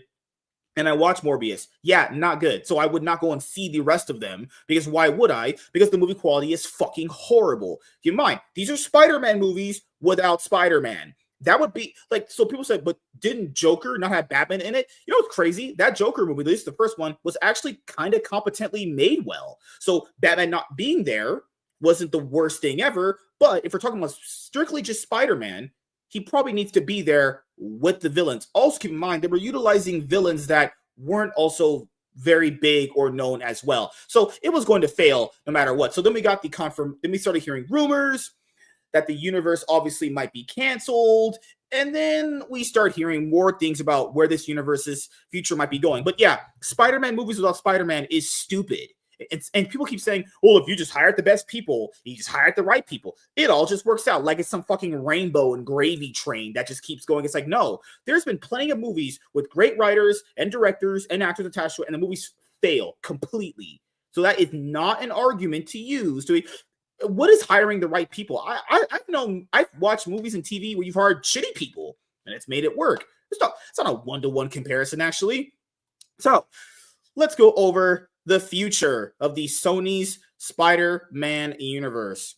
Even after Kraven the Hunter and Madam Web, Sony's Marvel movies aren't dead, because, like I just said just a second ago, there were rumors that this universe was going to be over, and it should have, because no one wants these. Sony, here, listen to me. Do this. Make a Spider-Man movie, take one of them and put it in there, and watch the movie make a lot more money than any of the ones you put out, minus the first Venom movie, which was an exception to the rule. And that is just luck right there. Towards the end of Sony Pictures' newest Marvel movie, Kraven the Hunter, the anti-hero, played with maximum abdominal muscular by Aaron Taylor Johnson, experiences a chilling hallucination in which he's surrounded by a horde of spiders. Oh, fucking God, that just sounds terrible. It is a clear allusion to the character's greatest nemesis in the Marvel Comics, Spider-Man. It is almost certainly, or it's an illusion or an allusion to Madam Web when they also were She was talking about affected by spiders and then spiders. Amazon. Oh God, no, fucking hell! Guys, I shit you not. I was watching a Nerdrotic video break down Madam Web. It's bad. It's That so might be bad. one of the worst movies. And But keep in mind, at least watching Madam Web, it was so bad. It's kind of funny. you Like, only it's seen that because funny Sydney how Sweeney bad. was in it. You only seen that because Sydney Sweeney was in it. You fucking bastard! Oh my God, why do you simp for her so hard? I don't want to say I do, but at the same time, I have. Out of most of the people that actually do talk about her, I've actually seen her in person, Yeah, and she's banging. and you're gonna She give her looks, my number or my she social looks as media good. She for her to looks follow me. as good in person. So you're not gonna give her my number, my social media, right? I'll just say, look for the guy that looks like he's wearing a hat on a bobblehead, and that'll be fine. Good Lord. It is almost certainly the closest the character, or at least Taylor Johnson's version of him, will ever get to confronting the web slinger. Also, you know what's another dumb thing this universe did? They would randomly have post-credit scenes for shit that would never matter in the grand scheme of things. So keep in mind, this is why this universe is terrible. First of all, it's going to be a bunch of villains having their own movies, right? Which is already kind of stupid in and of itself, right? Then because this was apparently supposed to lead to like a Sinister Six movie originally. So who are they going to fight? They never had a Spider-Man, and they're not like villains because in their movies they're heroes. This is so stupid. That's so dumb. Why did it ever have to get to this where? Like, this is dumb. Holy fuck. Craven is projected to take in one of the lowest ever opening weekends for a Marvel superhero film, making it the third of Sony Pictures' unsuccessful attempts of spin-off to a spin-off secondary Spider-Man character. I can barely read it because it's a little small on my screen. Okay. Sorry about that. Spider-Man character into its own franchise following 2022's Morbius with Jared Leto and last February's Madam Web with Dakota Johnson. What a fucking nepo baby, fucking terrible actress. Jesus Christ. Anyways, the looming box office failure almost certainly signifies the end of the endeavor at the studio, which one acknowledgeable insider at Sony imputed. What the fuck kind of sentence is that?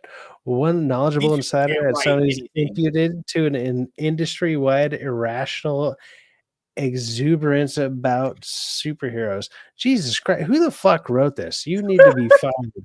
Like, what kind of sentences are these? No, like, they don't even flow together. I was gonna say, no, everyone knows you can't read, but at the same time, I'm giving you some credit here. These are terrible sentences. That has ultimately led to the overall diminishment of the genre's primacy as the leading force at the box office. Fantastic. I just want to point out, a lot of these articles are written by people putting in big words to sound way more smarter than they actually are.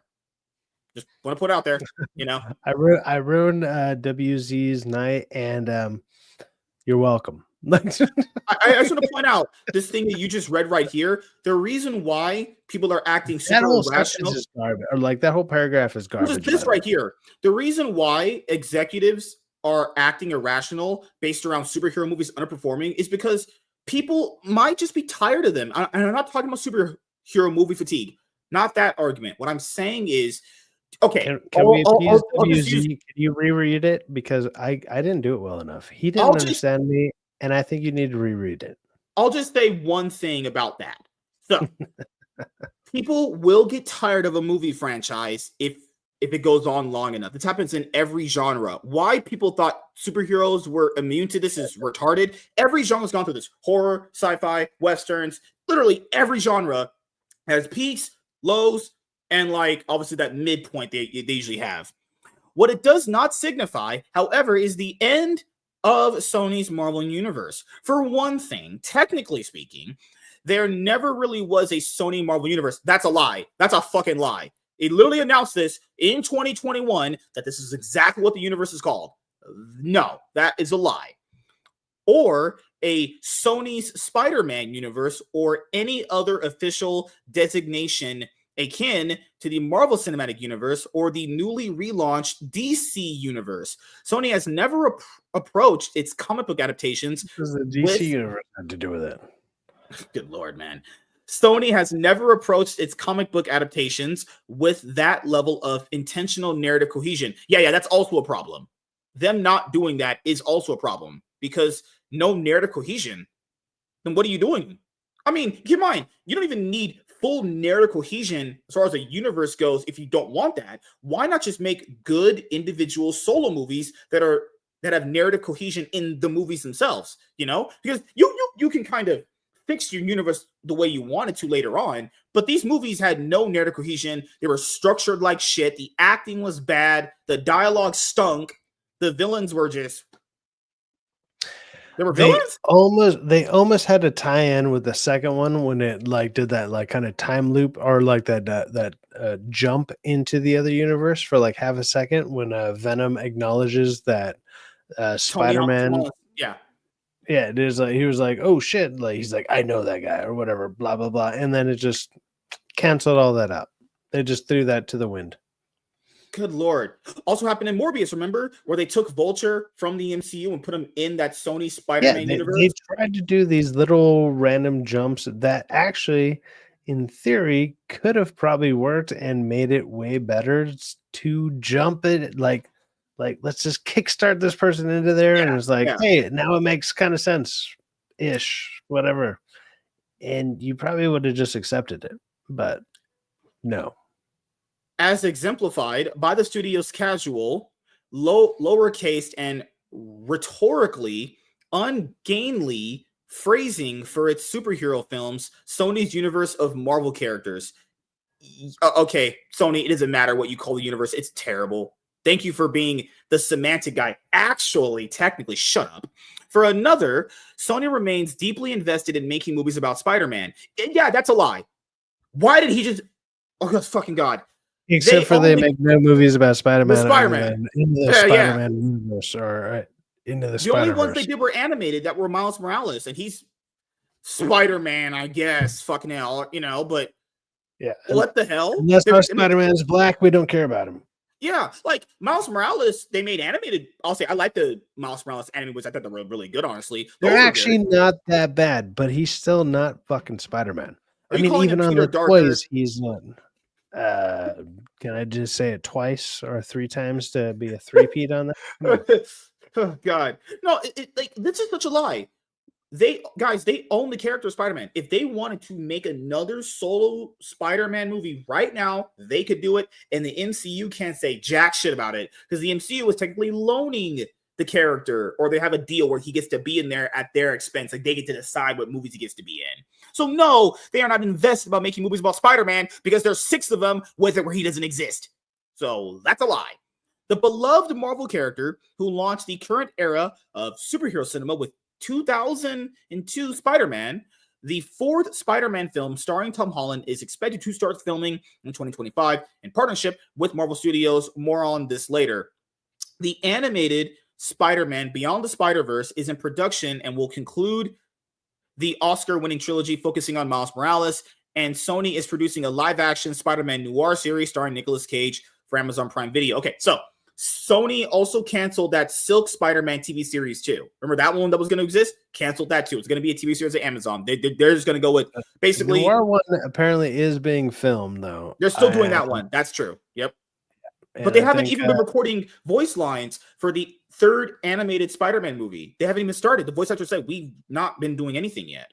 So I don't know what the hell they're doing with that one. I will say you should probably not rush that movie. Imagine that movie trilogy having a bad ending. I mean, like the most obvious concept that's been going around, and I thought they were going to do this in general when it was first announced, which is, okay, he's going to go through a portal that actually transport him into a world where he's a real life, like Miles Morales, like real life Miles Morales comes into like the 616 or whatever, and then he becomes, that Spider-Man in that world or whatever, and then he happens to be there. And I think that became such a common concept that they were like, that was probably their idea, and then they're like, shit. If we do that, it's going to be obvious as hell. Like they can't do it. And the backlash against the Peter Darker thing, all that shit. They might be walking back a lot of these things that are pretty obvious concepts. We'll see what they do with it. But their only character, dude, they could make a live action Miles Morales movie. But wait, hold on. Are you telling me Sony's becoming like Star Wars? They just announced shit that ends up getting canceled. They announced a live action Miles Morales Spider-Man movie was in the works literally 2023. I remember 2024 at least. I remember someone announcing that. One of the biggest profitable things that Sony has going for it is the Spider-Man franchise, and they barely have to do anything with it. They literally license it out to like Marvel, and they just they get to put their little logo at the front of it, and they're like, "Yeah, we're a part of this too. We swear." And it's like Spider-Man himself can print the so much money. Yeah, Spider-Man himself prints so much money. And people say, well, the animated ones never did as well as the live action ones. Well, yeah, that's most animated movies don't do that well. It's only the exceptions here and there. Like the Disney ones do very well. For obviously that's different. It's a different story entirely. But and that even shows you right there, even though people like the Miles Morales animated movies, a lot of people say they do. They just want to see Peter Parker. Yeah, that shows you right there. DC is a great example of that, where it's like they have actually really good DC animated movies, and they're not super well known or well regarded or whatever. Like, I mean, they're well regarded from the people that have seen them, but they get such low viewership on them. But they kind of tend to tell like the stories better than a live action ever could, which is known. Like we all know that. Like that's why like anime is dominating. Like anime can do things that other things can't. It's kind of the same concept, just with American animation. Yeah, or the other thing to tackle onto your point, that even proves why people only care about Peter Parker more than Miles Morales. The animated movies, even though I really like them, I think they're very good.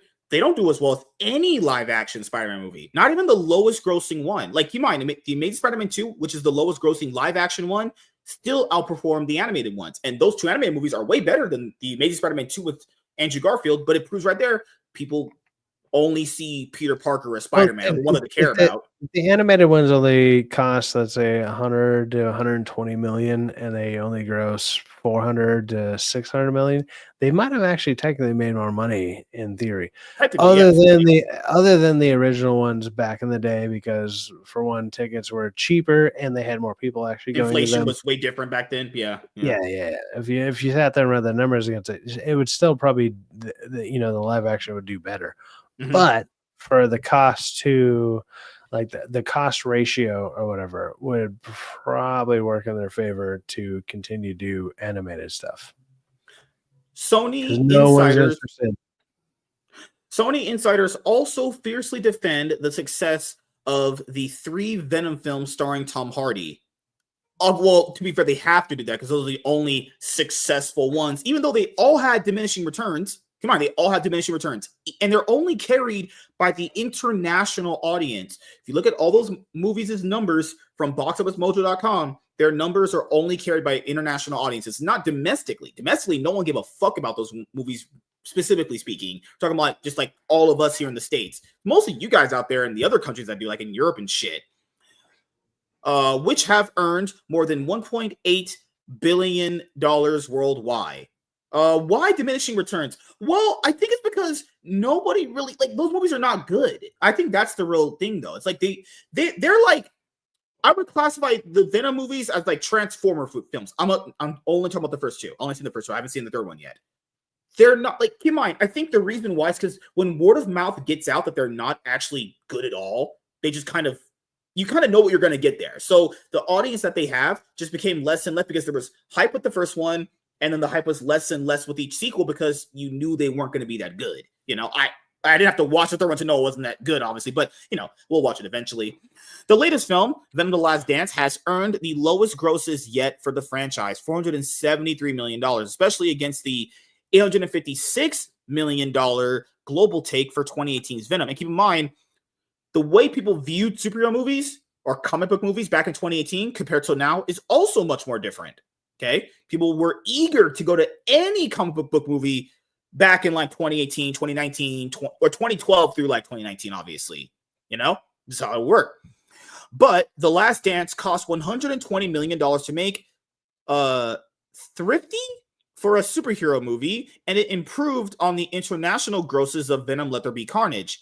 So there's really no financial reason for Sony to stop making Venom movies anytime soon. Yeah. No. It's stupid. They literally make less money each time. There's clearly a financial reason to not make more of them. You make the next one, it's not making $400 million. It'll make like $300 million, you know? But Venom, built around a wildly popular character with its own distinct imprint on the culture, also presented Sony with the false impression that audiences would flock to see a movie about any Spider-Man character without Spider-Man in the middle. Yes, the first Venom film tricked them into thinking that people will just watch anything. But keep in mind, given that time period, given the box office numbers, it could be a believable thing. It could be. But comic book movies now compared to then, and the way people kind of went to go see them, are much more different. The interest in watching comic book movies from 5 years ago was much more higher than watching comic book movies now. That's why the numbers have gone down, because people kind of got tired of the whole superhero movie craze, let's just say, you know? And people got tired of not seeing Spider-Man fight his villains in these movies. All of these characters are famous because they went up against Spider-Man. Unfortunately for Sony, they had a taste of success with Venom, and that kind of spoiled everything for them because they thought they could just spin all of these characters. I don't think they realized that Venom could carry a franchise, whereas the other characters could not. To not have Spider-Man in these films was the fatal flaw. Yeah, we all said that. We literally all fucking said that. So far, I'm actually good looking, hot, and rich, but you guys know the joke there is that I'm not. Wait a minute. Did I just roast myself? I'm joking. So Sony is far more alone in aggressively expanding its superhero portfolio at the end of the 2010s, only to weather a sharp decline both in quality and audience interest in the 2020s. But the studio was caught in a unique catch-22 of its own making. The unprecedented deal between the studio and Disney's Marvel Studios to share Spider-Man within the MCU, starting with 2016's Captain America Civil War and 2017's Spider-Man Homecoming. Yeah, who forget? Sony tried launching its own universe back with Andrew Garfield's first Spider-Man movie. More or less so with the second one. The second one had more like key scenes where it was going to set up a universe, but the Amazing Spider-Man, not the first one did very good. The second one did so bad at the box office compared to where they wanted it to be. They were like, you know what? Let's just go make a deal with the MCU, because Sony didn't know where to go after the Amazing Spider-Man 2 failure.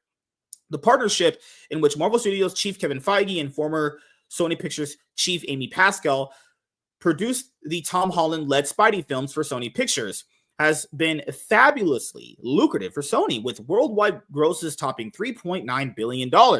But it also sullied Holland's Peter Parker from any Sony projects that aren't officially part of the MCU. The corporate entanglements when studios try to work together are really hard, says one top executive with extensive experience in the superhero space. Sony has no flexibility. They have a cage that they have to work in, and they're just trying to make one good movie at a time. That's definitely not true. That's not true, because Sony's trash at making these Spider-Man movies. According to one Sony source, the deal with Disney never precluded Spider-Man. According to one Sony source, the deal with Disney never precluded Sony from using Spider-Man in its movies that didn't bear his name, the Spider-Verse movies. This is also another thing right here. Sony could have literally used Spider-Man. There wasn't any like rights deal blocking them, or wasn't a contract dispute. They literally just didn't use Spider-Man because they're fucking retarded. That's just stupid. They were actively acting retarded. That's so dumb. The Spider-Verse movies, profusion of Peter Parker's, Gwen Stacy's, and other various Spider people certainly bears that out. But there was a feeling within the studio that audiences would not accept Holland's Spidey suddenly popping up in a live-action film that wasn't a part of the MCU. Yeah, that's a good argument to make, but why don't they just recast Spider-Man and make one for that universe? There you go, no confusion. especially after Spider-Man No Way Home and the Marvel Studios projects Loki and Doctor Strange in the Multiverse of Madness established definitive boundaries to the Marvel multiverse. This seems to have had the greatest impact on Morbius, which was originally scheduled to premiere in July 2020, well before No Way Home and Doctor Strange 2. But due to the pandemic, wound up opening after them. The delay forced Sony into reshoots to account for how Michael Keaton's Adrian Toomes, introduced as part of the MCU in Homecoming, could be standing in the same room as Leto's living vampire, a character who isn't in the MCU, a fun character that didn't seem like a big deal until the multiverse suddenly made it one. Dancing around Spider-Man without ever getting to use him also contributed to the feeling that the spin-off films were merely exercises in craven opportunism. So yeah, just trash, honestly. You can feel the cynicism a mile away, says a veteran producer. They're grinding out product and it feels like there's no quality control. Yeah, there was no overseer of these movies at all. You can tell. I watched them. Privately, Sony's insiders acknowledge that Craven, Madam Web, and Morbius are creative and critical duds, even if they also insist that Morbius, which made $167.4 million globally, did turn a profit. None of these movies made profit. Not a single one of them. If they say they do, they lied. Moving forward, they say the studio will need to do more discerning about which, if any, of the studio's stable of Spider-Man characters should be elevated into their own movie franchise. There is a different possibility as well. You could hire a different Spider-Man. Yeah, we've said these things all the time. It doesn't have to be Tom. Yes, Sony could literally cast a guy to play Spider-Man and start over. Holy shit. Okay. Jesus Christ, man. All right, dude. What is your closing thoughts and opinions about why Sony is absolutely just fucking retarded? The obvious reason that Sony is retarded is because they had the opportunity to actually use one of the properties that has been the biggest moneymaker for them, which is Spider-Man, and they didn't do it. I mean, this was talked about like months ago, to be fair. But, like, come on, man, just use the thing that is your most profitable asset. Like, the smartest thing that Sony is doing is not selling that license, or like not selling that asset. You know, like they're not getting rid of Spider-Man. They're like, we're going to keep this because it's probably one of their most profitable things that they have going. That's the only smart thing that Sony's done and has been doing and will probably continue to do. And I don't blame them for that at all. I do blame him for not giving us Spider-Man and some of the things that Spider-Man should fucking be in. That's stupid. It's always been stupid. It will continue to be stupid. Like, I don't know, maybe it's in a deal that they have going on. No, they said that nothing was stopping them from using Spider-Man. They just willingly chose not to. What a terrible decision. Don't get me wrong. I read that. I was like, oh, we technically could, but I'm like, maybe is there a way that like 25% of that has to go to Marvel now because now you're using the MCU Marvel? Maybe like something like that. It's like, yeah, we could, but they just don't want to relinquish that profit. But even so, it's like that profit probably would be more than that 25. Who knows? I don't know how all those deals work in the back end, but I'm sure like all that, like the legalese or whatever gets behind it. It probably gets ridiculous. But the smartest thing that Sony's doing right now is keeping Spider-Man and not selling it. That's it. It's kind of as simple as that. The other thing I wanted to bring up to your final thoughts about this is people factor in, because people always say, well, why doesn't Marvel just offer Sony money to buy him? You guys are retarded. Do you not think they've probably done that? Do you not think people that own Marvel currently are running it didn't go up to Sony and be like, hey, yo, bro, no hara mi hanyu $4 billion Spider-Man, $4 billion? They said no. They probably just turned them down. Before the MCU like blew up and everything, Spider-Man is their hottest selling ticket. It still kind of is their hottest selling ticket. Yeah. So it is. it would be like DC selling Superman or Batman to somebody else, but keeping all the rest. It's Yeah. stupid. It's a dumb idea. Like these are our hot ticket things. Like DC is dumb because they're not doing like a Batman TV show. They're not doing all the extra stuff with all Yeah. these characters that people actually know and love. That's on DC. That's stupid. The smart thing they're still doing is at least keeping it because they know those are money makers.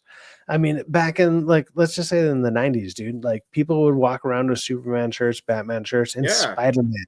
Nobody knew who the fuck Iron Man was. Nobody knew who the fuck Thor was. Well, you always had Even X-Men. X-Men and Spider-Man were their there would biggest be characters. random.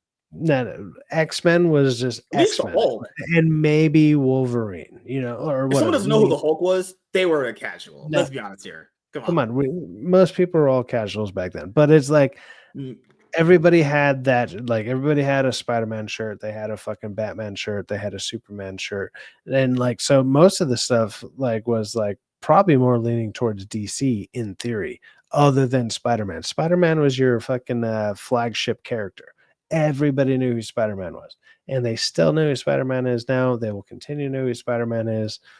And the only reason like the MCU blew up is because what happened with like Iron Man. Iron Man just happened to be fucking a giant success, and then it spawned like the biggest franchise in history. Of course, like and then of course Sony saw that. Oh, no, Sony saw that, and they went, you know what? We need to make money. Let's have a conversation. It's like, I'll have your Wong Ching Chongs call my Wong Ching Chongs. I'm not saying, guys, literally after the Amazing Spider-Man 2 failed at the box office the way that they didn't think it would have, a couple years, it was crazy. Literally about a year and a half later, oh man, Spider-Man's joining the MCU. Not a coincidence, guys. And Sony, they produced the best Spider-Man movies. They've also produced the worst ones. They produced the first two Tobey Maguire movies that I think are great movies. The Into the Spider-Verse movies, they produced those. Those are good. I liked No Way Home. That's a good one. I like the first Amazing Spider-Man movie, but that was actually kind of decent. The thing is, they're the only ones holding themselves back. If they want to have a universe with Spider-Man in it, you can literally get someone to run the universe, have a plan, and see where it goes. You could even do solo. You could even make super movies like you guys wanted, like back in the day, just getting one at a time without it connecting to a universe and just build it slowly. But they won't do that. What's annoying about watching what like these companies are doing right now is knowing that they have the ability to do it. The things that we know we know they can do, and they simply go at you basically got to go out of your fucking way to produce the crap that they're producing. Like they're like, well, we got to go and we got to run down this checklist, whatever. And that used to kind of almost be a joke, and now it's been confirmed. Like all the stuff that we were kind of joking around about, it's all been confirmed. Like, no, you have to do this, you have to do that, blah blah blah. And it's getting ridiculous. And then hopefully they'll finally start dialing some of that shit back, because it's like the stories that everybody wants to see, they're already out there. Like they're literally written for them. They're there. There's like the people's favorite comics are out there. There's favorite iterations of this, that, and the other, whatever comic book hero you like.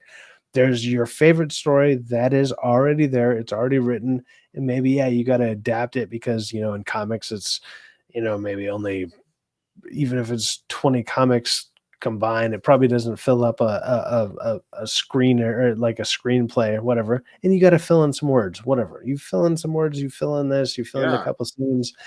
It's already there for you, which is wild to me that they just don't go like, let's do that. Let's do the thing that everybody loves.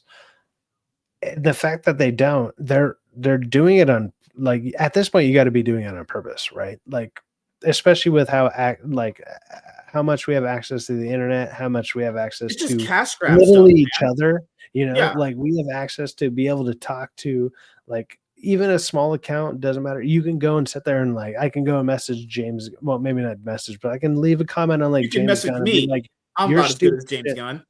Yeah, I can message this gay ass motherfucker. Whoa.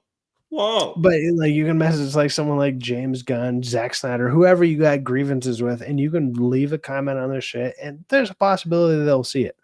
You were not able to do that without like, writing mail, and then it would take weeks, and then they could also just discard it. Yeah.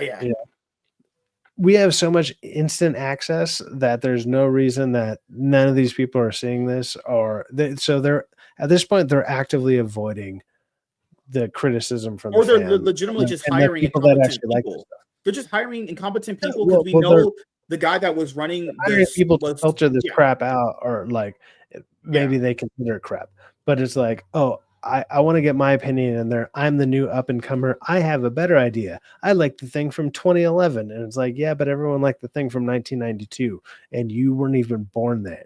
So shut the True. fuck up and read some shit. Like, what the fuck? Oh no, I just wanted to that's tackle to your what they do. point, which was the guy that was running Sony to get to this point. They had moved him away, or he got like put in another position. Well, yeah, he tanked billions of dollars. That's the thing is, people like that guy could just tank billions of dollars in a whole company, and then they won't get fired. They'll just get moved somewhere else. It's like, why did we ever have to go through this? Why did we ever have to subject ourselves to this worthless shit? The Sony Spider-Man movies, all it was is trying to be like it's like the Transformer movies. You know they're going to be bad. You know they're going to be terrible, and they keep pumping them out. And they go, you know what? Our first ones did very well. They'll all do like this. People will just eat up anything. And the movie landscape, guys, has changed so much. Just in the last 3 years. Imagine the landscape from 2018 till now, how much has changed from when that first Venom movie came out. Yeah, people don't check out comic book movies the same way. They just kind of, it's not fatigue. It's more like it's not the newest, hottest thing anymore. Check them out with Kind the of, need to see them. You look at them as like it's a. I'll come when I see it. I'll check it out when I feel like I'll go it. check Yeah, it out. Why not? yeah. Is that like for me? Even with the third one, I was just like, okay, well, from what I understood, it was like, oh, this is the last one. Fine, I'll watch the conclusion. Why not?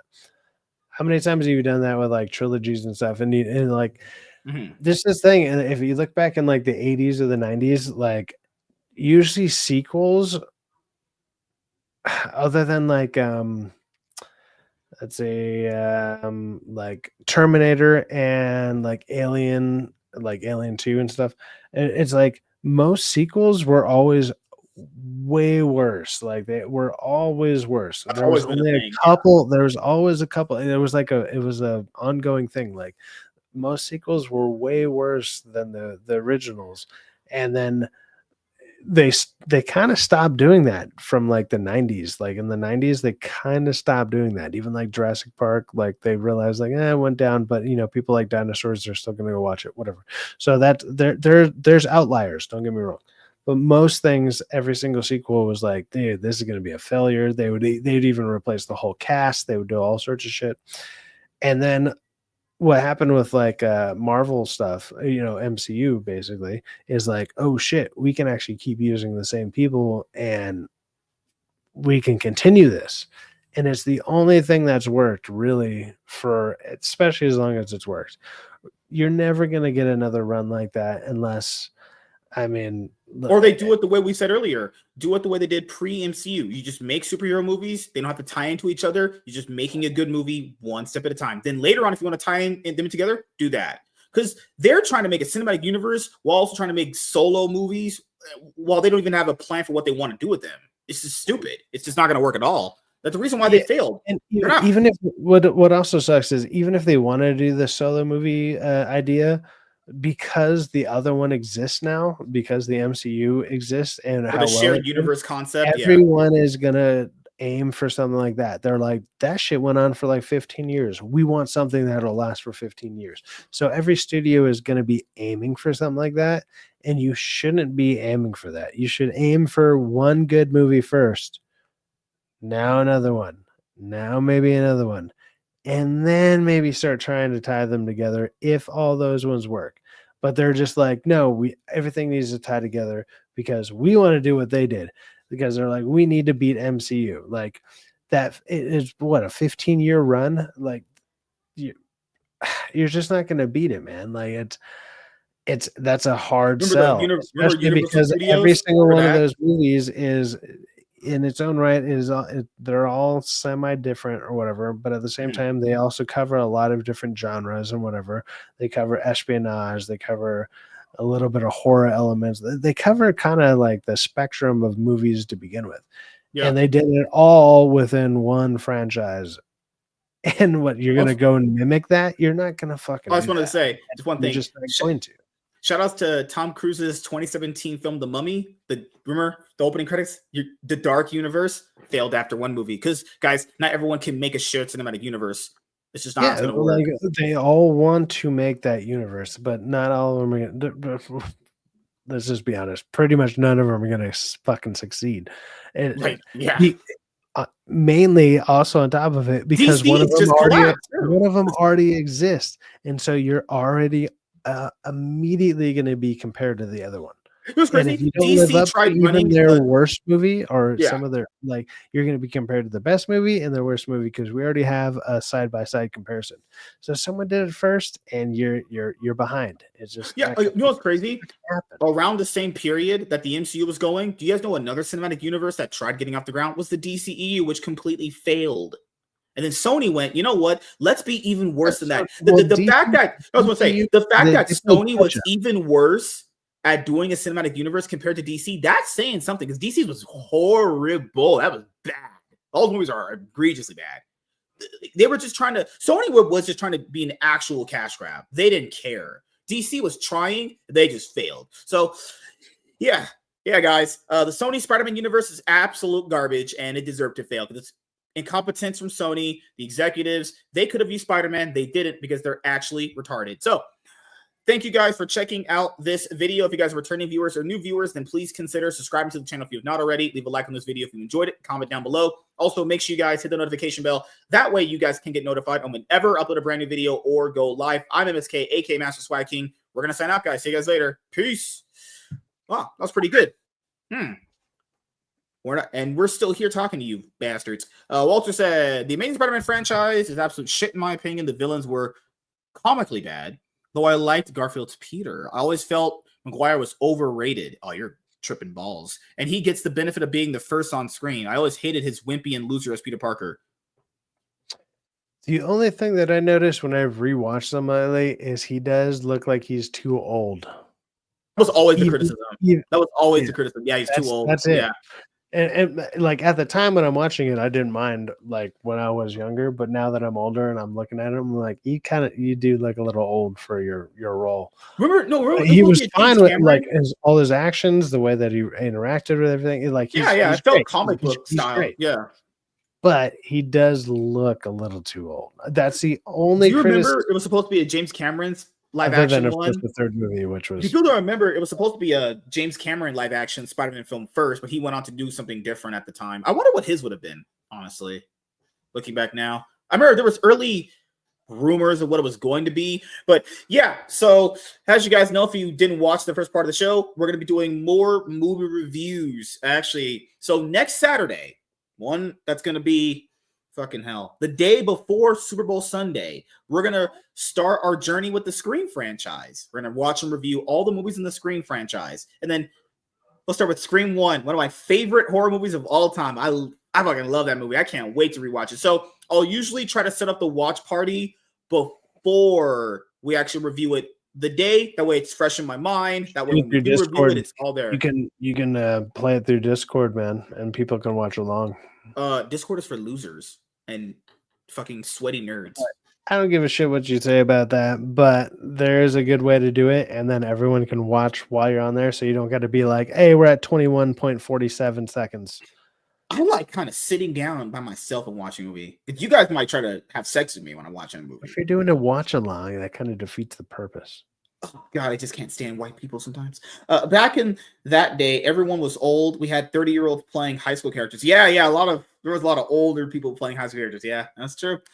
K-Dot had to reschedule.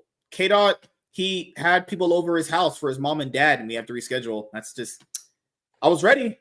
MSK isn't, he doesn't understand that actual real black people have real problems in their life, like family. Because MSK is clearly whiter than that. And he has K-Dot has a dad, so he would be literally, more whiter than me by that logic. My understanding, he doesn't like his dad. Last thing I heard about from him was that he fought his dad. And he said that on stream. It's not something behind the scenes. So God, man, this guy's crazy. Give me a moment here. But yeah, because as you guys know, Scream 7. It was great. We'll talk about the Scream news on Monday, because there's some big Scream news that came out. We'll talk about that on Monday. But yeah, we're gonna be going through the Scream franchise. We're gonna watch and review all those movies before Scream 7 drops in 2026. That way, they're already done. They're already done. We're gonna do them like the months before. We're just gonna do movie projects wherever we want. So I'm gonna try and work on doing other movies with someone else that I know. We're gonna try and get him on an idea of it too. So that way, you know, we'll cover like a certain genre. I cover another genre with someone else. We're just gonna give you guys some more content. Also, there is a little thing that me and a friend were talking about today that we're gonna start bringing back. You know, something once a month we're gonna start working on. So potentially, like next month, you'll potentially see it because I'm really busy this month. Actually, I'm busy a lot because you know I'm a rich guy. I'm hot, good looking. A lot of ladies always message me. Just kind of the life I have. K-Dot saw what an incel MSK has become and decided not to associate with him. Well, fuck that guy. No, I'm just kidding. Nah, that didn't happen. Anna said she would. I asked Anna if she wanted to watch Ghost Shark together. She said yes. For me and Selena watched Shark Night 3D, and we never reviewed it. So I gotta probably go and rewatch Shark Night 3D to do a review of it myself. My bad. Good lord. We need we need Anna and MSK watch party. No. Anna knows where her bread is buttered, and she knows she likes to get her bread buttered by me. Dude, I jumped on to your like maybe the last 15 minutes or whatever you're doing when you were talking to her, and she looked like she was, I don't know, willing to end it all because she hated every aspect of her existence talking to you. So to be fair, that's pretty accurate. I mean, I'm just pointing out she was faking that, obviously. You know, she didn't really mean to do that. She was just acting for the camera, you know. You guys don't believe me, do you? Crap. Nope. I hate all you guys. I hate it. Oh, Lord. But yeah, we got to end up wrapping it up here in a little bit here because I got to get some videos done. I'm sorry for the past few days on my comic book channel and the main one. I haven't had any content come up. I'm working on it, guys. I've been really consistent since the month started. I've been really pumping shit out. So sometimes I'll still be doing pre-recorded videos, but for the most part, if we could just do videos like this with people here, that's just way easier. I just clip them out and just upload them. Because, you know, some people don't watch the live content and some people don't even watch podcasts in general, but they might just watch the video if it's just pre-record. Well, obviously clipped out of the show, you know. Oh, my God, there's a cat. She's attacking me. Why? Why are you attacking me? Put it outside. Oh, my God. Put it outside. No, God Lord. You gotta get her a boyfriend. She needs love. That's why she's mad. My cat loves me. She's awesome. Soon. I have to just make time. It's really just all about it. It's just time consuming, you know? When I have time to do it, then I can. Because I'm working on a lot of things, and then I'll just be able to put them in. So next month, you guys will be seeing some pretty good stuff. I would save that cute kitty's life over MSK's. Lies. Sorry, Cyfax. We left you hanging for daddy duty tonight. We'll cover you next time.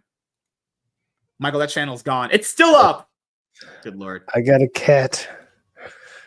She saved me from this madness. Yeah. DA, he was supposed to have a nightcap last night, but he said he canceled it because, you know, he was busy. Yeah, no, I don't know. His schedule always changes. So I don't know. Like, I know he usually does at least 2 nightcaps a week. Like, I think he wants to do 3 a week when he can, and then Sundays for the DA's office. And sometimes he just wants to do them on his own. It's all good. So when he does them, and it's like I'll be in his chat, and people are like, "Why aren't you on?" I'm like, "Dude, he's doing his own thing."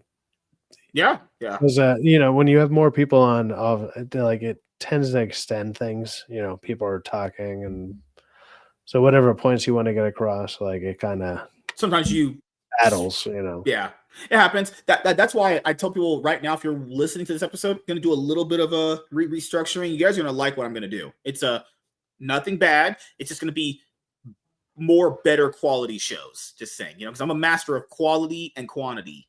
You know. I'm not going to reveal anything yet. You guys are going to really enjoy something coming back that you guys have talked about that you've loved for a while. So just keep that in mind.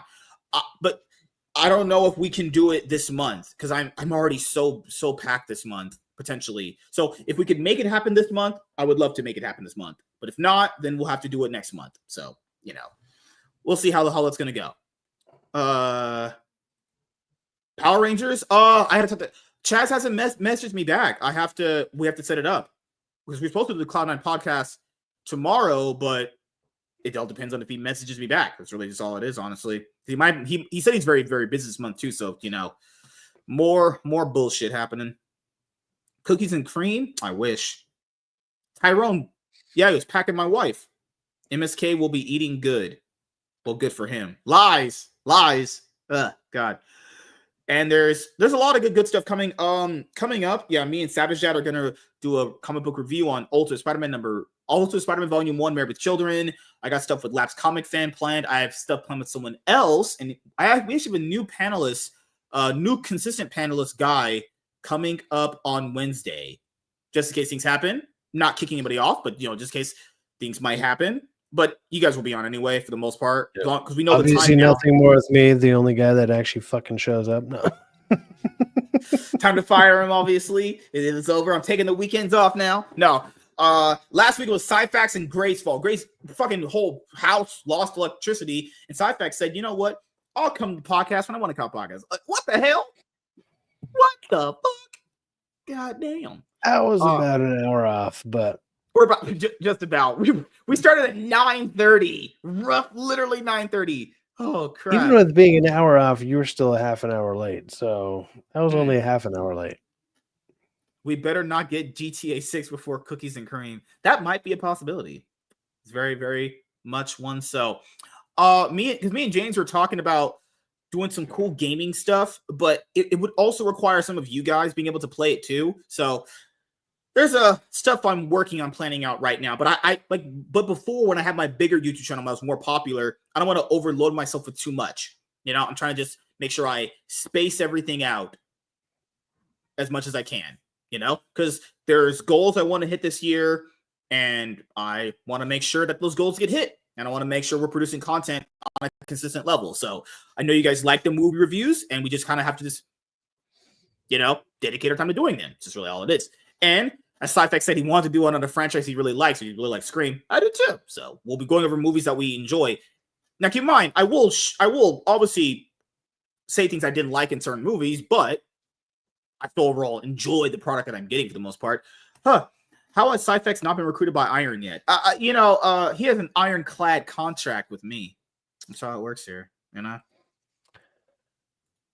Well, I technically talked to probably all those people. I mean, we're all in that group chat or whatever. And it's funny, it's like anybody can get a hold of me whenever the fuck they want. But I'm like, I feel like because I jump into their chats and then I just cause havoc. Because when I'm on streams and stuff, I'm not as what's the best way to put it? Volatile. When I'm you're saying you're a glorified keyboard warrior. Well, no, not at all. I just find it funnier to try to mess with people when I'm in chats. And it's when I'm on, it's I'm not going to sit there and I don't know. Also, whenever we're talking with a bunch of, or when I'm on talking with a bunch of people, the same type of topics aren't coming up. I'm more of a responsive person. So I'll respond to somebody's ridiculousness. So it's easier to respond to somebody's ridiculousness when they're doing something else. I don't know. And it's if we're talking about a certain subject, it's okay, well, we're all on topic. It's not as easy to all right, let me come at you with something. I don't know. Lord. Cyfax, you're probably wondering what Cookies and Cream is that we're talking about. It's a stream with MSK and his friend / father figure / landlord / possibly lover co-host James. Okay, that sounded like some gay fanfic description. To be fair, I wasn't wondering what that was at all, but Now apparently I know. Thank you for that, Walter. Yeah, I love men. Men treat me better than women, but I'm heterosexual and I love women actually. No.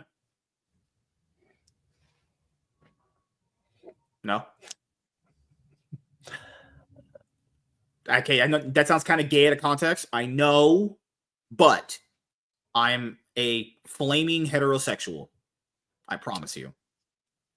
I don't know. MSK gets treated pretty much poorly everywhere he goes. Even by me, before the stream happened, I sat there and roasted him for like 2 hours in chat or in group message. It's crazy. So, He was losing so hard. I felt bad. I had to just go and edit some of my videos that I got to put up. I'll screenshot that shit just to make the chat laugh. We found it. We found his girl. Man, I was piping that down. She loved BBC. Oh God, man. Gotta tell her to lose weight, man. She's letting herself go. Actually. Hey, you get the spinners in your cardboard car working? Fuck yeah. God, man. Huh. So, anything you want to plug beside my wife before we head out? Well, tomorrow, usually I'd be on the DA stream for the DA's office, but I'm going to award the Chris Gore show. Like I'm doing that tomorrow, so I'm going to be leaving sometime in the mid-afternoon. I'll be going out to that. I might try to maybe do some videos out there, or I might be in other people's videos because I'm sure there's a bunch of people. Like I think even like Angry Badger is going to be out there. A bunch of people like that. I met Badger. That's pretty cool, dude. Yeah. So there's going to be a bunch of people. That Polly from Latino Slant, Dante, like a bunch of the people out here in Cali who all know him. We're all going to be out there. And so I'm gonna be. That's my plan for tomorrow. I'm just trying to make sure I can get out there and my car doesn't break down. That's the goal.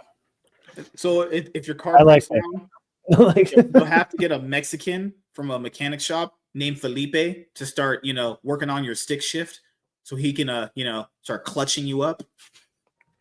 Well, because I made a terrible decision a couple years ago when I bought a fucking Camaro. If it breaks down, one of those Chevy Camaros, the one that Bumblebee looks like. But no, it's murdered out. It's black. Like, oh, okay. See, if your car transforms into Optimus Prime, we're gonna have to be like, just okay, the world's over at that point. Just bring on the meteor god if you exist.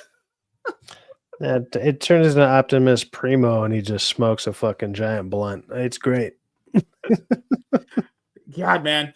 Well, as you guys know, for me, I am currently working on a lot of stuff. So I hope when you guys see all of this content that I am currently working on, that I'm, trying to space out so I don't overload myself like before, you guys will really enjoy it. I'm going to work on, obviously, with all the other goals that I already had, work on uploading all of my pre-recorded content to Rumble as far as videos, and then work on getting the rest of the Iron Man. Holy crap, I'm black. I'm joking. So I'm going to upload all the pre-recorded videos I've ever done to Rumble, so that way they're safe. Nothing happens to them. I won't lose everything again. Then I'm going to work on uploading the rest of the Cloud9 podcast episodes to podcast platforms, and then I'll upload the rest of the Iron Man podcast episodes to the podcast platforms, and then I'll start uploading the episodes of this show to the podcast platforms. So that way, when you're banging your wife or at the gym or you're, working, you could hear my beautiful voice when we have conversations about sex, women, love, money, drugs, movies, TV, anime, comic books, and sex with hot ladies. And whenever you need a confirmation that at least you're not as flaccid to this man, you can listen to his voice and be like, at least I'm not that fucking guy. And you can keep going. It's great. I suddenly realized to myself, you look gayer than Justin Timberlake. Did you notice that? Oh, is that what that is? Is that what it is? Just successful white dude? Is that what wow. I'm Okay. Yeah. Successful white guy. Yeah, that's me. Take your wording and use it against you. I thought he was taking a break. That's why I hadn't seen him stream. I don't know if he hasn't been making content like that. I thought he was just taking a break. He hasn't told me anything, honestly. I wanted to do the one-on-one. He just had stuff going on. He's been making a few videos about like the new Assassin's Creed game. I know that. He made a few videos here and there, but he's not into it like he once was. But he's got to get back into it. He's a black man, and I'll surely get him back on the right path. You know?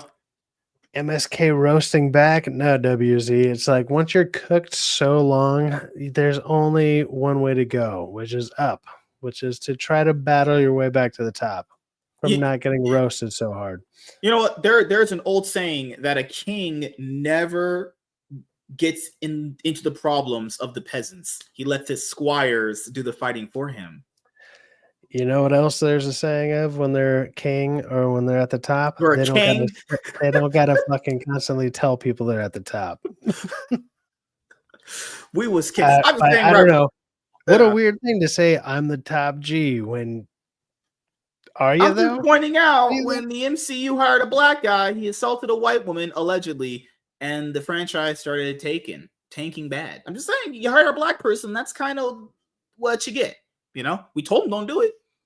A king never reveals his secrets. That's true. Notice how my thing just says Syphax is a Syphax like constant funny guy, and I'm the best white guy out there. Like, it could I don't have to put like these caveats to it.